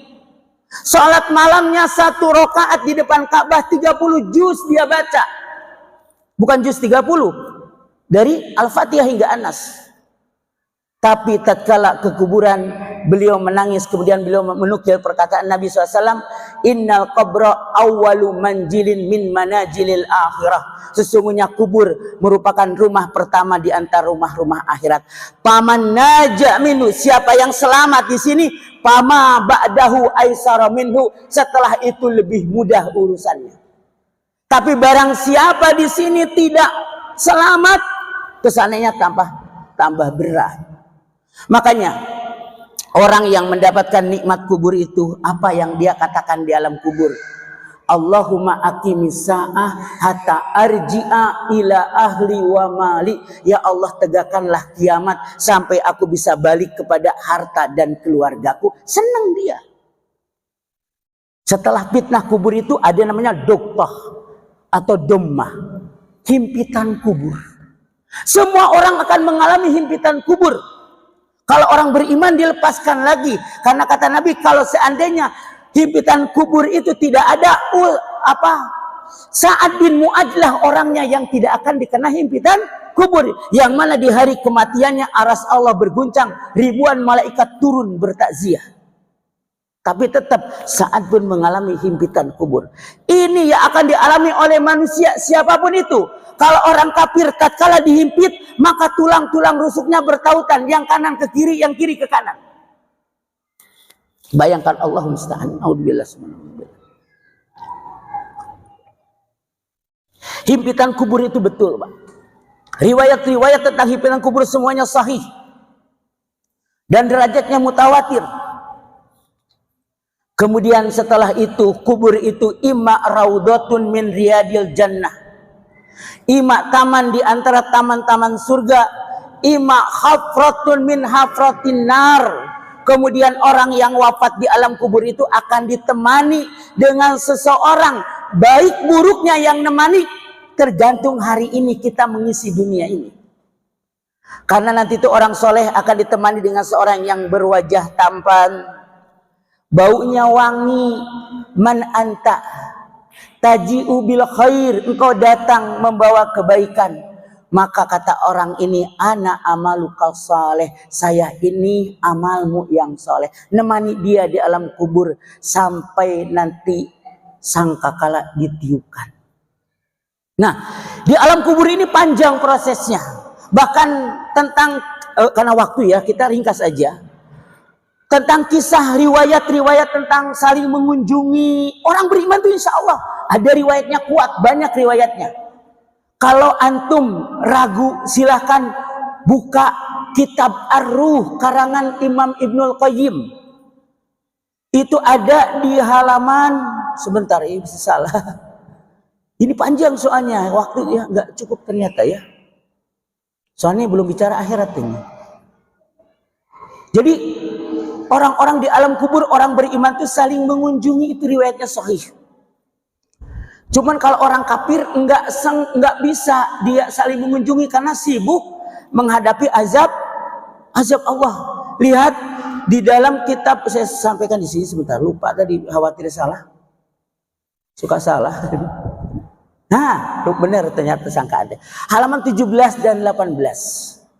Ini buku sudah ada terjemahnya. Kitab Ar-Ruh. Kalau ini kitab aslinya. Silakan aja lihat aja itu proses bagaimana ruh di alam barzah. Jadi itu orang itu seperti Fir'aun. Allah berfirman tentang Fir'aun. Lihat surat Ghafir atau surat Mukmin. An-naru yuraduna 'alaiha guduwa wa 'ashiyah. Neraka diperlihatkan kepadanya tiap pagi dan petang. Jadi secara fisikis setiap hari Fir'aun itu disiksa. Wa yauma taqumu sa'ah, dan tatkala tegaknya kiamat, adhilu ala fir'auna asyadal adab, maka Fir'aun dan pengikutnya masuk ke dalam azab yang sangat dahsyat. Apa itu? Neraka jahanam. Jadi Fir'aun itu sekarang ini sedang disiksa. Makanya saya tanya antum, sebanding nggak Fir'aun yang hari ini sedang disiksa dengan dia jadi raja? Menurut ahli sejarah, kalau hadis tepatnya itu saya belum menemukan. Yang ada menurut ulama ahli sejarah, Fir'aun kan hidup di zaman Nabi siapa? Musa alaihissalam. Interval waktu atau jarak antara Fir'aun zaman Nabi Musa ke zaman Nabi Isa itu ada yang menyebutkan 500, ada 600. Tapi kisaran ini ulama itu. Sama dari zaman Nabi Musa ke zaman Nabi Isa pun demikian. Dari zaman Nabi Muhammad SAW sampai hari ini berapa tahun kita? 1444. Kalau kita ambil 500-nya saja, berarti udah 2444 tahun Fir'aun diazab di alam kuburnya dengan siksaan psikis. Jadi siksaan psikis itu kayak seseorang diberok. Ya, ada penjelasan di dalam buku soal jawab Hasan itu, diberok, dikasih penjara. Kemudian orang itu ada yang disiksa, ada yang ditimbungin batu, ada yang nelan batu. Setiap hari liatin kayak gitu. Sebanding nggak dengan dia jadi raja? Siapapun yang berakal sehat tidak sebanding. Apalagi azab-azab yang lainnya. Silakan kalau antum mau baca, ada satu buku bagus namanya Al-Qiyamatul Kubra, karangan Dr. Sulaiman Al-Asqar. Namun di situ ada riwayat yang tadi kurang sahih, bisa nanti mungkin ditanyakan lagi riwayatnya. Ya kadang namanya ulama juga, kadang ya namanya manusia lah. Maka setelah alam kubur tadi, entah dia, kalau orang dapat nikmat itu dikubur itu layaknya pengantin sampai nanti tiupan sangkakala yang pertama. Maka tatkala tiupan sangkakala pertama, hancurlah bumi ini. Makanya kata Allah, idza syamsu kuwirat, tatkala matahari digulung, wa idan nujumun kadarat, tatkala bintang-bintang berjatuhan. Itu proses kiamat. Nanti kemana matahari itu? Maka dia akan digulung. Dalam riwayat yang hasan itu dilemparkan ke dalam neraka untuk membakar para penyembah matahari. Proses hancurnya alam ini semua sampai ayat itu kan, ayat berikutnya apa? Idza syamsu kuwirat wa idan nujumun qadarat wa idal jibalu suyirat. Kalau lupa. Kalau gunung diperjalankan. Kemudian wa idal isaru utilat. Isar itu unta, Pak. Unta yang hamil usia 13 bulan. Dulu di zaman bangsa Arab dahulu, unta hamil besar itu harta paling mewah. Sehingga mereka tinggalkan keluarnya, tinggalkan segala kesibukan, nungguin unta lahiran. Ini kiasan dari Allah untuk orang sekarang. Harta yang hari ini ditunggu-tunggu, dijaga-jaga, nanti datang itu mah udah ditinggalin semuanya juga, nggak ada faedahnya. Setelah tiupan sangkakala pertama, seluruh mati. Ini saya ringkas saja waktunya karena sampai jam 10 katanya ya. Lebih 11 saya baca ini kan. Hah? Benar. Setengah 11. Ada pertanyaan nanti kan? Kita ringkas, insya Allah ya. Ini ada satu buku bagus ini. Ini buku pelajaran di pondok. Tapi nggak apa-apa. Nah di sini dikatakan, tatkala terjadi kiamat itu banyak ayat yang menjelaskan tentang bagaimana kehancuran alam ini. Saya ringkas saja supaya nanti ada waktu untuk bertanya. Tatkala sudah hancur alam ini, maka turunlah hujan selama 40. Dan bumi yang kita injak bukan bumi yang sekarang, tapi hamparan putih seperti bubuk untuk bikin roti, itu apa namanya? Tepung. Kalau menurut Imam Ibnu Jauzi itu seperti hamparan perak. Tidak ada apa-apa lagi, turun hujan selama 40. Perawi hadis ini Abu Hurairah ketika ditanya apakah 40 hari, dia jawab abitu, saya tidak akan jawab. Apakah 40 pekan, dia tidak menjawab. Apakah 40 bulan sama sampai 40 tahun, tidak abitu. Nah, tatkala proses turun hujan itu, disitulah proses kembali pembentukan manusia. Dari adnabud dzunub, tulang ekor yang tidak akan hancur dari tubuh kita. Jadi satu-satunya tulang yang tidak akan hancur adalah namanya adnabud dzunub atau tulang ekor. Tatkala proses hujan ini, maka dia tumbuh kembali sebagaimana sedia kala, bahkan semua menempel kembali yang pernah lepas pun. Telah sampai 40 hari, dibangkitkanlah malaikat pertama yang dihidupkan adalah malaikat peniup sangkakala. Maka setelah itu ditiupkan kembali. Nah ini tolong ada sedikit yang sering dijadikan alasan orang-orang Mu'tazilah. Ayat Quran dalam surat Yasin yang mengatakan tidak adanya tentang alam kubur itu. Apa? Yani ayatnya, "Man ba'asana mim marqadina hada wa sadaqal mursalun." Siapa yang membangkitkan kami dari tidur kami dan benarlah para rasul itu. Ini dalil ini sering dijadikan oleh orang-orang yang mendewakan akal bahwa alam kubur itu nggak ada. Ini buktinya dari tidur kami. Nah, kita lihat makanya di sini tatkala kita menjelaskan Al-Qur'an tidak boleh sembarangan. Kita lihat penjelasan dari ayat lagi atau dari Rasul atau dari ulama. Maka kata para ulama, ayat ini berkaitan dengan tiupan pertama, kemudian tiupan kedua. Tatkala proses itu tidak ada fitnah kubur. Jadi orang-orang yang dimatikan tatkala tiupan pertama, tidak ada proses fitnah kubur. Makanya mereka seperti ditidurkan. Kemudian tiupan kedua, bangkitlah seluruh manusia sejak Adam sampai manusia terakhir. Bahkan binatang-binatang pun dikumpulkan. Wa idal wuhusyu husyirat. Tatkala binatang-binatang buas dikumpulkan. Lihat surat At-Takwir. Untuk apa dikumpulkan binatang? Untuk dikisos. Karena kisos pertama itu nanti binatang.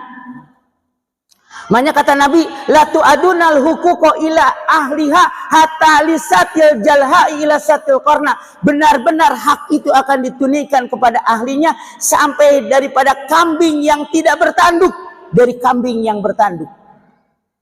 Semua bakal dibangkitkan. Untuk apa dibangkitkan? Untuk dikisos. Makanya hati-hati kalau kita misalkan mohon maaf tanggung di jalan, keluar bahasa kita yang nggak baik, mungkin kita sudah lupa, tapi catatan amal itu ada. Nanti dikisos di sana. Kalau kita punya urusan di dunia ini tidak dibereskan, maka urusan lagi di sana. Semua akan diuruskan.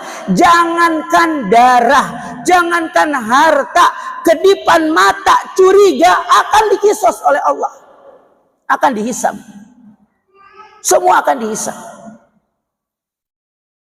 Tatkala setelah manusia dibangkitkan, semuanya bangkit tidak terkecuali.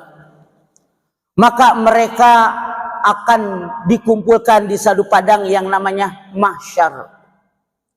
Di saat itulah mulai kelelahan dan kesusahan. Namun orang-orang istiqomah di sini dapat naungan. Makanya kata Nabi, sab'atun yudilluhumullahu fi dili yauma la dilla illa dillu. 7 golongan yang akan mendapatkan naungan di hari tidak ada naungan kecuali naungan Allah.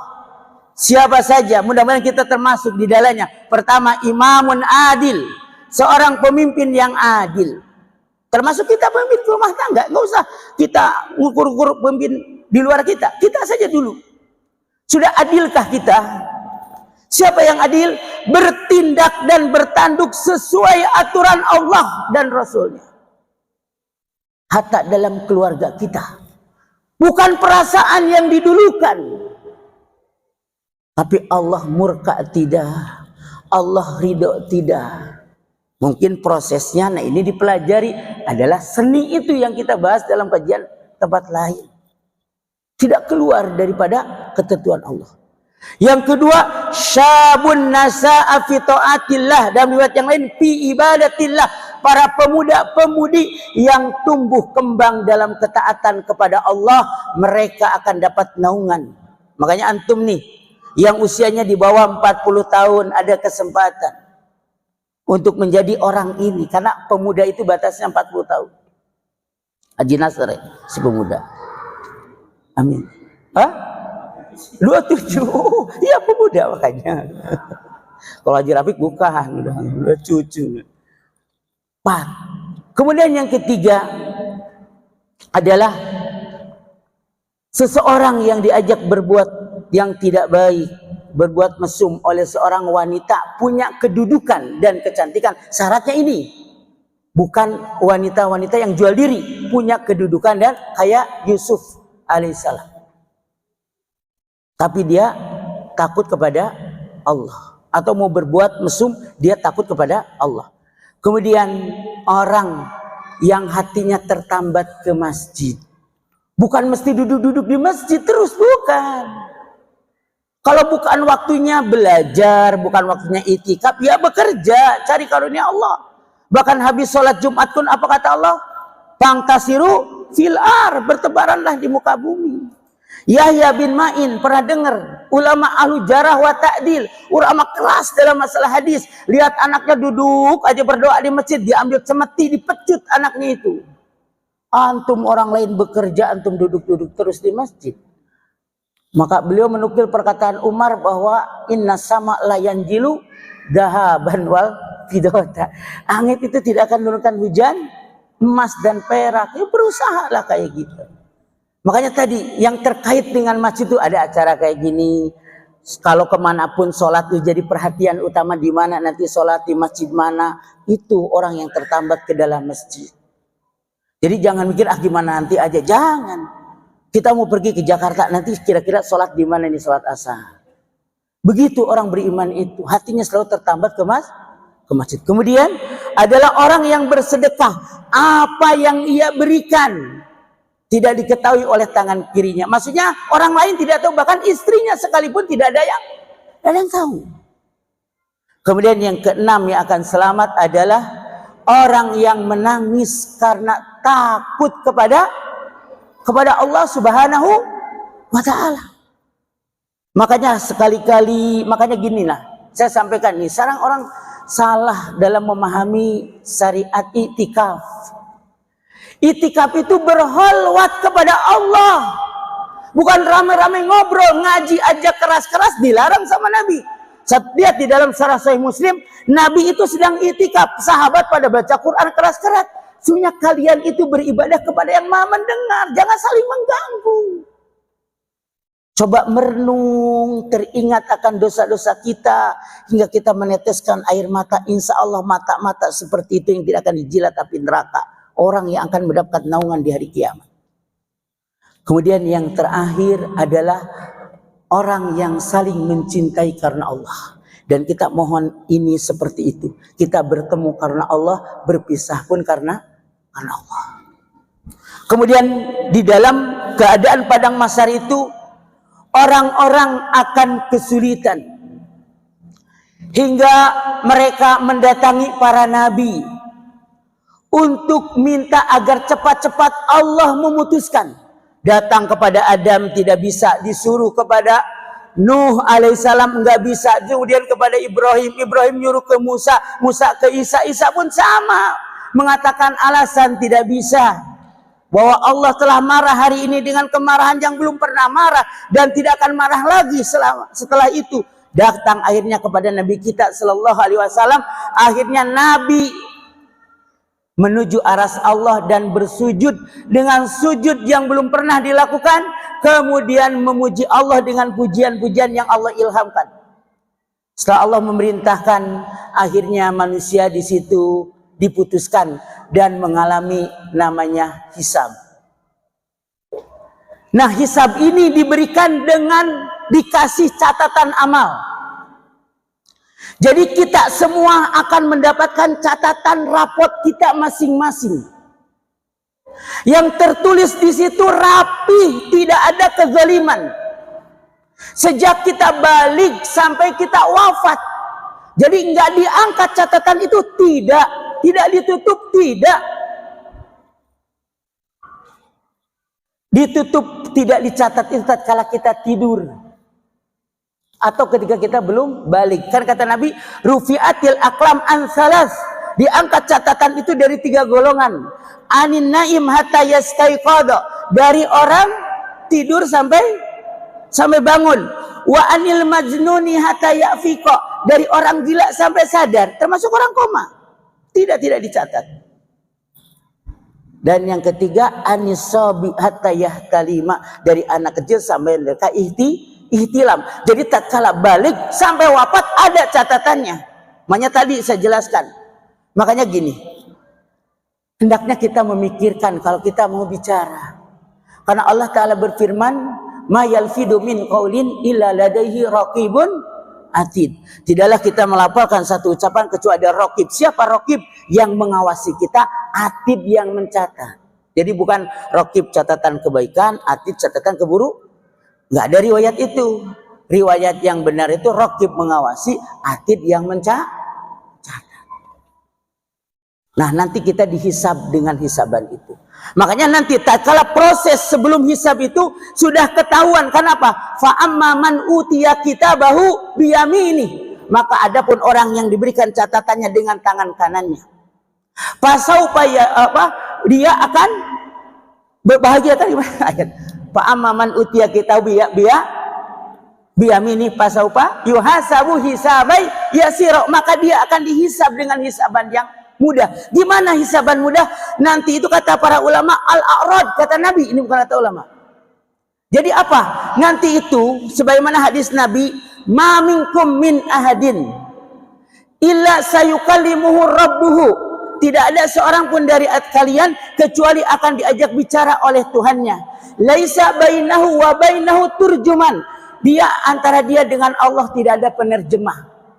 Melihat ke sebelah kanan tidak terlihat kecuali apa yang pernah dilakukan. Melihat ke sebelah kiri tidak melihat kecuali apa yang dilakukan.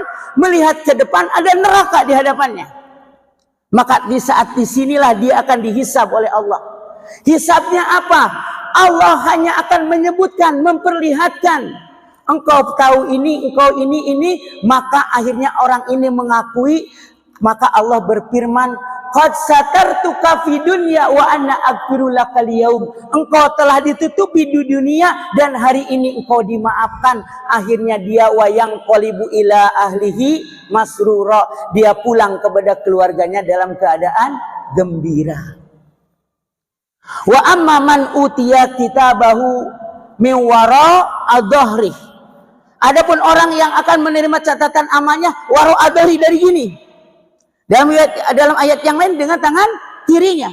Fasaufa yad'u subura. Dia akan mengatakan celakalah aku. Kenapa celaka? Innahu fi ahlihi masrura. Dulu ketika di dunia dia gembira tanpa memikirkan halal haram. Maksud ayatnya itu. Ya, karena fi ahlihi bukan nggak boleh gembira. Tapi gembira yang tidak mengindahkan batasan-batasan Allah. Akhirnya celaka nanti di sana. Kemudian orang kayak gini, makanya kata Nabi, manukisol hisaba yuhlaku. Siapa yang didebat ketika hisab, dia akan binasa. Orang beriman itu hanya diperlihatkan, kemudian dia mengakui, kemudian Allah berfirman tadi, qad satartuka fid dunya wa ana aghfiru lakal yaum. Gembira dia. Dan kita makanya salah satu sunnah yang diajarkan oleh para ulama, ini kita mohon kepada Allah dihisab dengan hisaban yang mudah. Jadi hisaban itu tergantung apa yang ada dalam catatan amal kita, yang kita kerjakan, yang kita amalkan. Makanya kembali kepada diri kita. Baik buruk itu yang untung, yang rugi bukan orang lain, tapi diri kita sendiri. Tatkala kita sedang berbuat baik kepada orang, hakikatnya sedang berbuat baik kepada diri sendiri, karena semuanya terekam. Manusia saja bisa bikin rekaman, apalagi Allah Ta'ala. Ini diringkas ya karena waktu untuk soal jawab nanti. Setelah dihisab, maka nanti itu ditimbang. Bahwa di akhirat itu ada timbangan amal kebaikan dan keburukan. Makanya ini penting, ulama berpendapat ada 3 timbangan. Terserah ditimbang amalnya, catatan amal, ada orang yang beramal. Itu hilaf. Tapi intinya semua bakal ditimbang. Makanya ini penting pada hari ini ditimbang itu. Sekiranya kita bisa memperberat timbangan kebaikan, jangan pernah kita tinggalkan. Contoh apa? Nabi SAW mengatakan, li'an akula kalimatani, 2 ucapan ya, khafifatani fil lisan, mudah kita ucapkan, sakilatani fil mizan, tapi berat nanti ditimbang. Subhanallah wa bihamdihi subhanallahil azim. Dan apapun bentuk kebaikan itu akan memperberat timbangan kebaikan. Makanya tatkala kita mampu berbuat baik, apapun bentuk kebaikan itu, jangan lihat-lihat, jangan orang nilai tidaknya, itu peduli amat. Urusan kita ini bukan ngitung amalan. Urusan kita itu ngitung dosa. Biar yang ngitung malaikat.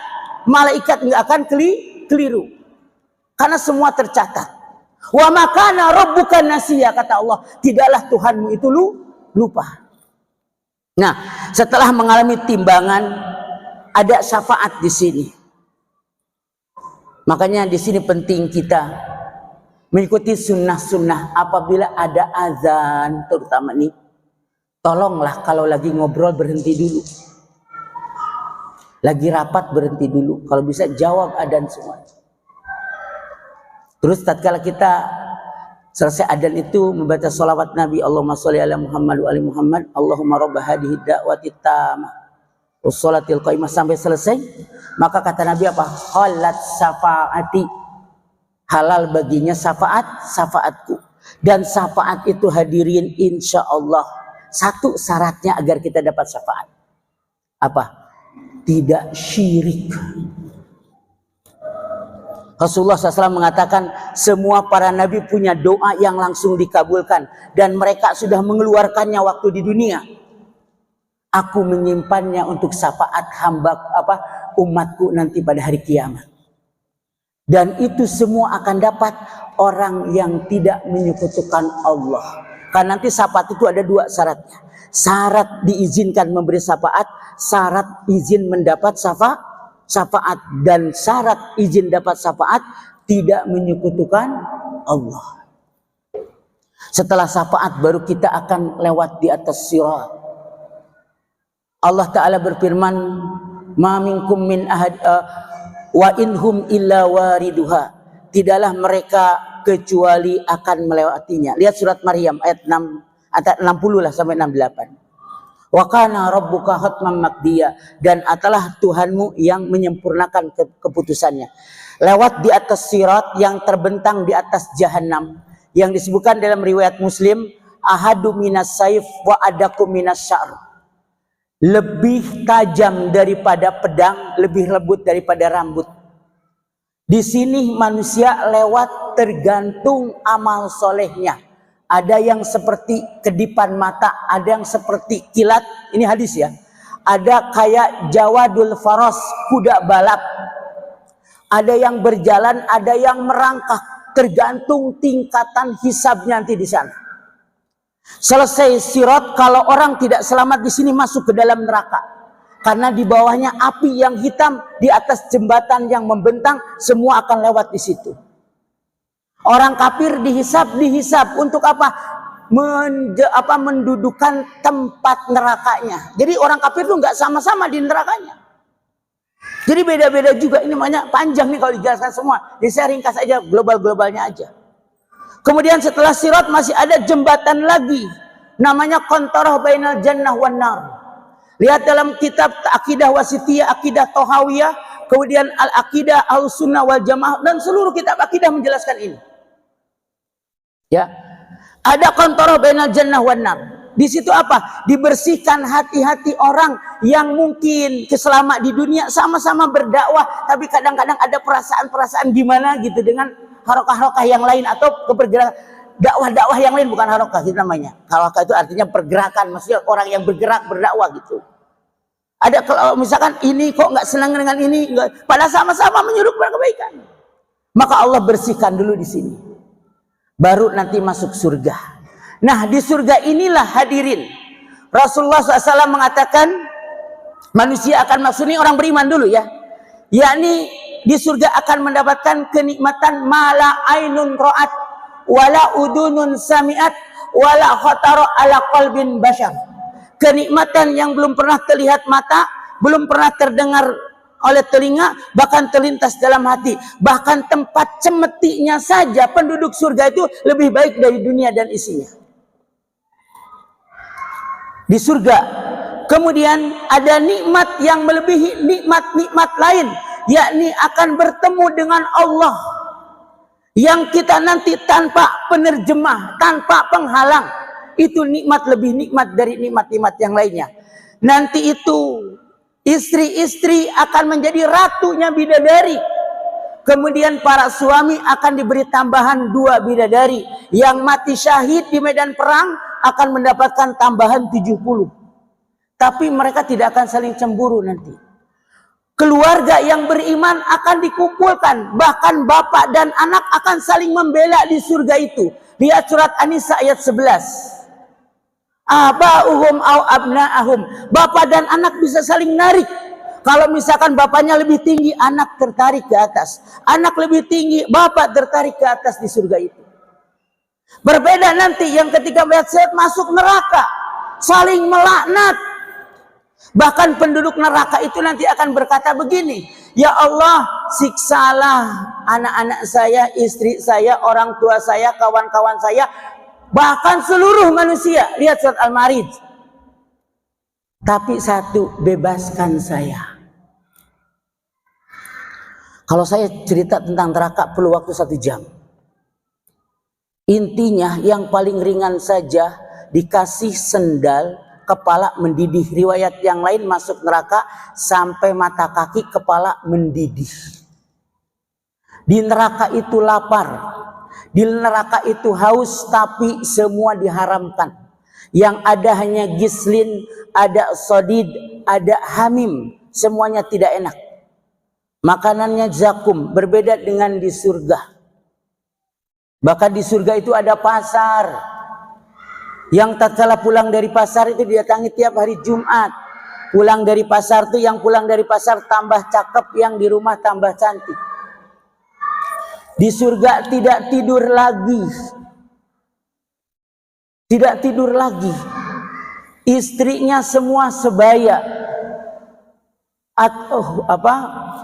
Banyak itu dalam surat Al-Waqiah. Dan terus selama-lamanya seperti itu. Dalam kenikmatan. Kalau orang di neraka dalam kepedihan, memang ada orang beriman nanti itu masuk ke dalam neraka. Apabila amal solehnya kurang untuk masuk ke dalam surga, sebagaimana banyak riwayat. Ada anak-anak disuruh masuk surga oleh Allah, tapi dia berkata, lan nadhuluha hatta naro aba'ana wa ummahatina. Saya tidak akan masuk surga sampai lihat orang tua kami. Ternyata orang tuanya masih dihisab di belakang. Karena dosanya lebih banyak, amalnya sedikit. Akhirnya dapat syafaat dengan syafaat anak. Jadi syafaat itu macam-macam tuh. Syafaat teman. Bahkan nanti itu orang penghuni surga saja ada yang kesedihan. Kenapa sedih? Kawan-kawan yang selama di dunia tidak ada. Maka dia minta kepada Allah agar bisa memberi syafaat. Akhirnya diizinkan untuk mencari kawannya ke neraka, tidak terasa panas. Riwayatnya sahih. Terus, dan itulah akhir hidup manusia itu surga dan neraka. Surga dengan berbagai kenikmatannya, neraka dengan berbagai kengeriannya. Ini saya ringkas karena memang waktunya sudah jam 10. Mungkin ada pertanyaan, mungkin bolehlah setengah jam lagi. Ya, sebenarnya masih panjang ini. Alam kubur aja itu sebenarnya belum beres ini. Cuman karena kan mintanya awal dan akhir, ya globalnya saja. Betul nggak? Baik, nggak apa-apa lah. Ini sebagai gambaran saja. Mungkin nanti di lain waktu kita bisa bahas yang secara terperinci. Karena insya Allah yang saya sampaikan tadi bersumber dari kitab-kitab yang sahih. Ya, makanya tadi saya bawa buku ini menceritakan tentang kiamat saja, ini berapa lembar. Nah, dari azab kubur itu segini. Lumayan. Tuh, berapa halaman ya? Dari halaman 71 sampai 129 halaman. Ini yang ringkas. Kalau lebih tebal lagi ada, gitu ya. Nah, itu kita tadi sampaikan, sarikan dari berbagai kitab yang saya rujuk, gitu ya. Jadi tadi dianggap diringkasnya saja. Silahkan mungkin mau menambahkan atau yang mau bertanya tentang apa yang sudah disampaikan tadi. Maka ada waktu kita setengah jam lagi.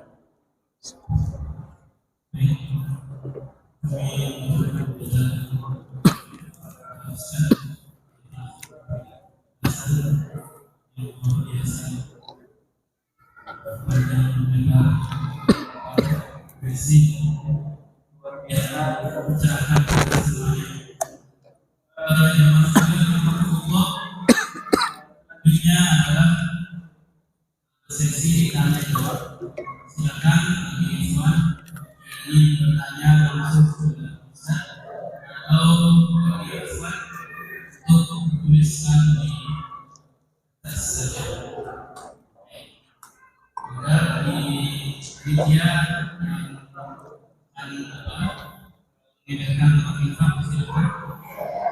bagi jamaah sekalian, selamat buat semoga dipersiapkan infak lainnya dimasukkan ke dalam kotak yang diinginkan. Baik, silakan sambil menunggu siapa Iswan dari bertanya. Maka maju saja langsung.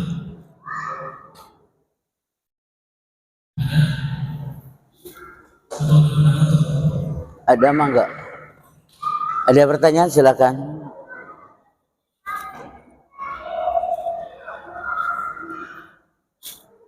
Tidak ada.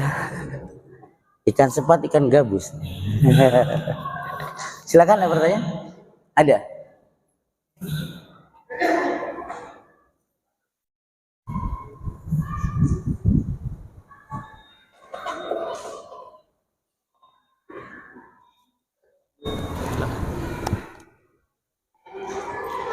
Bismillah. Assalamualaikum warahmatullahi wabarakatuh. Waalaikumsalam warahmatullahi wabarakatuh. Tadi dikatakan waktu sakaratul maut itu sebentar, kurang jelas Pak suaranya. tadi dikatakan pada saat sakaratul maut itu adalah semacam proses pembersihan dosa ya. Tamsih ya. Ya, tamsis. Itu lalu bagaimana kolerasinya hubungannya dengan nanti catatan amal itu? Catatan amal buruk atau Iya. ya tentunya kaitannya dosa berarti buruk gitu ya. Baik. Itu apakah yang Tertulis itu dihapus. akan dihapus?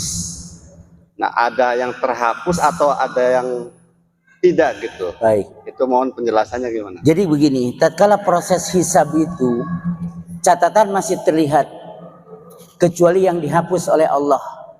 Nah, salah satu kiat ingin dihapus tatkala masuk 10 hari terakhir bulan Ramadan, ini menurut sebagian ulama, jangan lupakan doa Allahumma innaka afuwun tuhibbul afwa fa'fu anna. Fa'fu anni kalau sendiri, gak pakai karim. Cukup Allahumma innaka afuwun tuhibbul afwa fa'fu anni. Karena kalimat afwa dan ghafara itu ada perbedaan. Kalau ghafara itu dosanya diampuni, catatannya tetap ada. Kalau afwa itu dihapus dengan catatannya. Itu menurut sebagian ulama. Namun jangan khawatir, meskipun catatan amal itu tercatat, karena kalau dihisab dengan hisaban yang mudah, Allah itu akan berfirman nanti itu, qad satartuka fi dunya, aku menutupi engkau di dunia, wa ana aghfiru lakal yaum, dan pada hari ini dimaafkan. Artinya tidak berpengaruh. Jadi hanya proses kayak apa istilahnya, shock terapi saja di situ. Karena yang bahaya itu nanti kalau yang diproses dihisabnya ditanya, didebat oleh Allah. Kata Nabi, man nukisal hisaba yuhlaku. Siapa yang didebat tatkala proses hisab, maka dia akan binasa. Makanya kita mohon dihisab dengan hisaban yang mudah. Hanya diperlihatkan. Ketika sudah merasa ketakutan, maka Allah akan berfirman yang tadi, qad satartuka di dunia, aku telah menutupi engkau ketika di dunia, wa ana aghfiru lakal yaum, dan hari ini engkau dimaafkan. Agar kita termasuk orang yang bisa bayasiro, itu gimana? Iya, insya apa yang Allah. harus kita lakukan? Makanya kita berharap, berdoa. Nggak, Jadi Allah supaya mendapatkan hisaban yang mudah, maka banyak beramal saleh. Banyak tutupi aib orang. Banyak memudahan urusan orang lain. Rasulullah SAW mengatakan, man satara musliman satarallahu fi dunya wal akhirah. Siapa yang menutup aib seorang muslim, Allah akan tutup juga di dunia dan di akhirat. Wa may yassara ala mu'assirin. Siapa yang memudahkan orang yang kesulitan, terutama di situ membayar hutang, yassarallahu fi dunya wal akhirah. Wallahu fi aunil abdi makanal abdu fi auni ahihi. Allah akan menolong seorang hamba selama hamba itu suka menolong saudaranya. Makanya tadi kembali kepada perbuatan kita. Kalau kita ingin mendapatkan hisaban yang mudah, perbuatlah selama kita masih bisa berbuat kebaikan itu.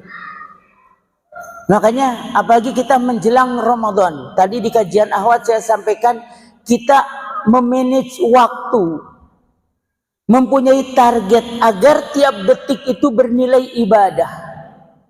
Mulai daripada bangun sahur sampai kita tidur lagi harus semua ibadah. Makanya saya di sini pahamkan bahwa antum tidur itu jangan sekedar tidur untuk melepas lelah, tapi tatkala tidur itu berniat mengistirahatkan badan agar besok bisa taat lagi kepada Allah, bisa bekerja, maka tidur antum pun diberi nilai pahala.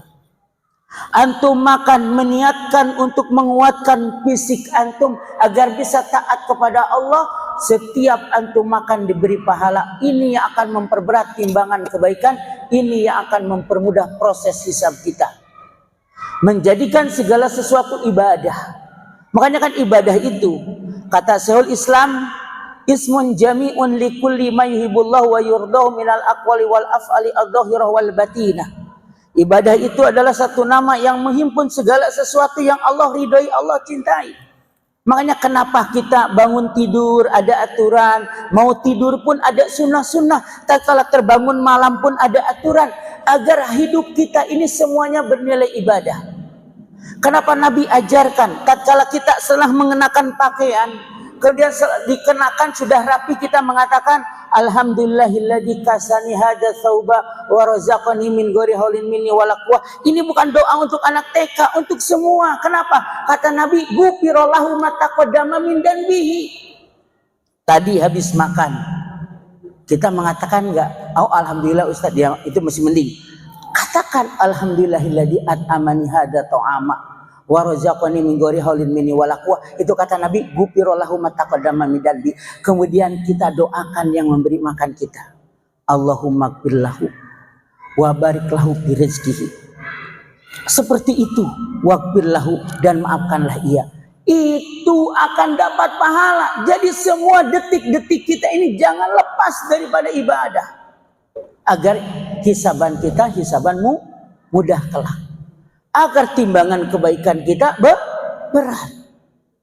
Ketika kita ngaji, ingatkan lagi hati kita, benarkah kita ini untuk menuntut ilmu, memerangi kebodohan, supaya kita bisa beramal di atas ilmu. Hati-hati, karena banyak juga yang ngaji, ingin tahu ustadznya, ingin ngetes ustadznya, ya nggak apa-apa sih sebenarnya kalau kayak gitu. Cuman artinya nggak dapat pahala, betul nggak?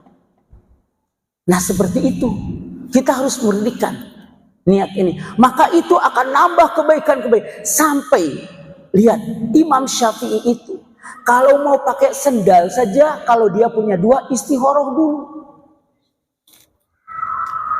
Kita pernah istikharah enggak? Itu pakai sendal.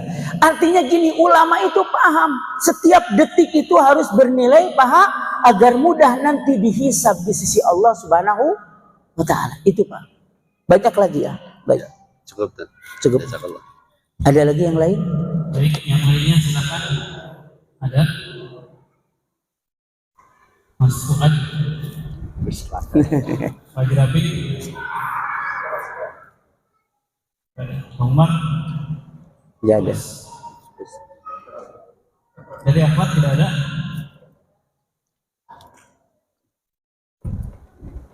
Kalau gitu saya tidak ada.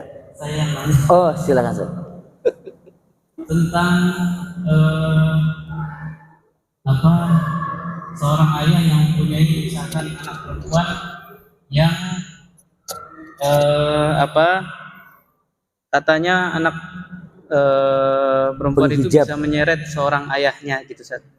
Mohon di maksudnya menyeret gimana? Artinya gini, ketika dia bermaksiat sebelum berumah tangga. Ya, iya baik. Ya, tafadhol Ustaz. Jadi semua sebenarnya. Makanya Nabi mengatakan kullukum ra'in. Setiap kalian adalah pemimpin. Wa kullukum mas'ulun an ra'yatihi, dan setiap kalian akan dimintai pertanggungjawaban tentang yang ditanggung jawabnya. Makanya kalau seorang ayah tidak peduli dengan agama anaknya, dengan akhlak anaknya, dengan hal-hal yang berkaitan dengan ketaatan kepada Allah, maka dia itu nanti diseret pada hari kiamat. Makanya begini, mohon maaf, kalau ada seorang ayah menyekolahkan anaknya sampai S3, misalkan dalam ilmu teknik nuklir misalkan, tapi anak itu tidak ngerti tentang taharah yang benar, tidak tahu tauhid yang benar, maka selama menyekolahkan itu orang tuanya nanggung dosa. Karena dia telah mendahulukan yang fardu kifayah daripada fardu ain. Jadi yang terseret itu kalau ayahnya tidak peduli. Makanya sampai Nabi SAW mengatakan begini, siapa yang dititipi, yang maksudnya punya anak, 3 anak perempuan, itu bisa jadi tameng dari neraka untuk orang tuanya. Kenapa anak perempuan? Karena anak perempuan itu lebih sulit ngurusnya daripada anak laki-laki. Tanggung jawabnya pun coba anak perempuan, mau ditegasin, gampang nangis, betul nggak? Ya, saya adalah bapak dari 4 perempuan dan 4 laki-laki. Iya, itu. Jadi memang seninya luar biasa ngurus anak perempuan itu. Makanya di sini kesabarannya ekstra sampai habis Nabi seperti itu. Namun apabila orang tua itu sudah berusaha dengan baik, terus mendidiknya, terus sampai selama masih tanggung jawab dia, maka itu nanti di akhirat tidak ada urusan lagi kalau anaknya misalkan tetap bermaksiat. Jadi tidak diseret. Yang terseret itu apabila tidak peduli. Kalau sudah mendidik tidak jadi masalah. Tapi ini yang perlu dididik itu apa? Pertama yang wajib dikenalkan dulu kepada mereka mengenal Tuhannya. Makanya al-usulus salasah itu adalah ringkasan daripada mengenal Allah, mengenal Rasul, mengenal din dengan dalil-dalil itu. Orang kalau benar ini benar saja, itu yang lain-lain bisa benar. Nanti setelah usul salasah kan belajar qawaidul arba, kemudian usul sittah. Nah itu penting memahami itu dengan benar. Nah anak-anak itu tentu mempelajari, mengajarkan kepada mereka sesuai dengan alam mereka. Dan jangan lupa pula terus mendoakan. Karena kalau begini, misalnya seorang ayah itu membiarkan anaknya keluar rumah tanpa mengenakan hijab syar'i, maka cukup Allah akan membuatkan rumah di neraka untuk orang tuanya. Sebagaimana hadis yang menunjukkan apabila ada seorang anak wanita keluar rumah memakai wewangian dan atau seorang istri, suaminya ridho, wewangian yang semerbak ini, karena ada parfum untuk awat juga ada, yang tercium hanya untuk dirinya saja, ada itu, dan itu dibahas di kitab fikih. Cuman mungkin langka yang jual, karena ini minyak murni gitu kan, kayak gitu. Saya nggak tahu lah ya lebih jelasnya, cuman ada itu. Maka itu akan dibuatkan tiap langkahnya itu rumah di neraka untuk suaminya. Artinya makanya tatkala menikah itu perpindahan tanggung jawab. Dan tidak cukup kan anak saya sudah dipondokan, anak saya sudah ini, tetap selama ada di rumah kita, kalau datang waktu sholat, ingatkan sholat. Nggak boleh, nggak peduli, nggak boleh. Ingatkan mereka sholat. Ada anak saya sudah hafal Quran, tetap yang namanya anak, Pak. Harus itu. Kalau anak-anak saya contohkan di rumah, kalau mereka pulang, kan sudah pada jadi guru itu di pondok, bukan santri lagi sebagian, padahal sudah hafal Quran. Kalau subuh itu saya gedor itu kamar-kamar mereka. Karena kalau nggak gitu saya nanti ditanya sama Allah. Sholat kayak itu. Sudah adzan. Mungkin mereka pertama jengkel. Kok udah gede masih diginiin? Iya, harus. Karena Allah Ta'ala berfirman, wa'mur ahlaka bis-sholat wastabir 'alaiha. Perintahkanlah keluargamu untuk sholat, bersabarlah. Kalau Umar Ibn Khattab memahami makna ini, ayat ini itu sholat malam. Setelah bangun tahajud itu dibangunin anak-anaknya itu. Umar bin Khattab itu. Ya kita mah tuh yang wajib lah. Jangan sampai lu kasihan masih ngantuk, kasihan masih tidur. Kasihan mana nanti dengan dipanggang di neraka. Dulu ulama itu kalau lihat orang panggang daging gitu ya, nangis mereka. Ditanya, "Lima ada ya Syekh tabki, kenapa Anda menangis wahai Syekh? Turidul laham, ingin daging?" "Bukanlah ya bunai. Hewan ini diguling, dibakar, udah mati. Nanti manusia di neraka itu hidup. Karena kematian itu cuma satu kali, Pak. Perpindahan alam dunia ke alam barzah. Setelah itu hidup. Nah di alam barzah pun hidup. Cuman alamnya berbeda. Jadi itu Ustaz mungkin. Jadi bukan berarti asal anak perempuan menyeret. Tapi bagi mereka yang tidak peduli. Makanya di sini sayang kita itu harus betul-betul sayang. Sayang jangan sampai anak kita ini mampir ke neraka. Makanya jangan segan-segan untuk tentu mendidiknya pakai seni, tidak sembarangan. Kan setiap anak yang SD akan berbeda dengan SMA. Ini perlu dipahami. Makanya ada disebut istilahnya tahapan-tahapan dalam pendidikan. Bahkan sekarang itu namanya ada sebut psikologi. Kenapa calon-calon guru ada mata kuliahnya psikologi? Kalau fakultas pendidikan itu ada, fakultas tarbiyah pun ada. Karena apa? Untuk mengenal itu.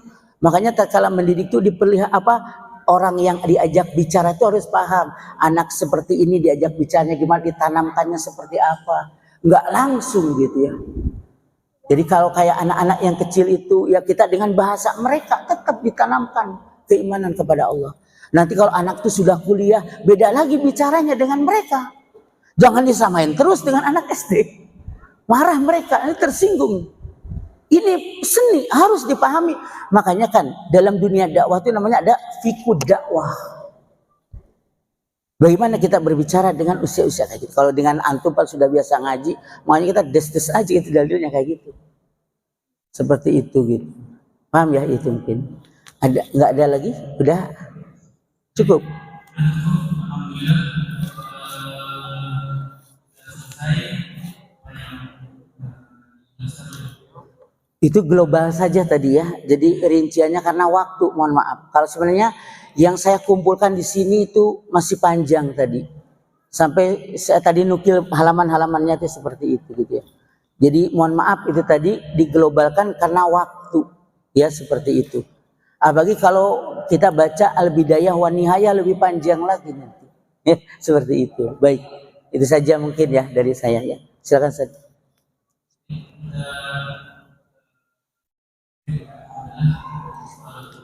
Subhanakallahumma wa bihamdika asyhadu an la ilaha illa anta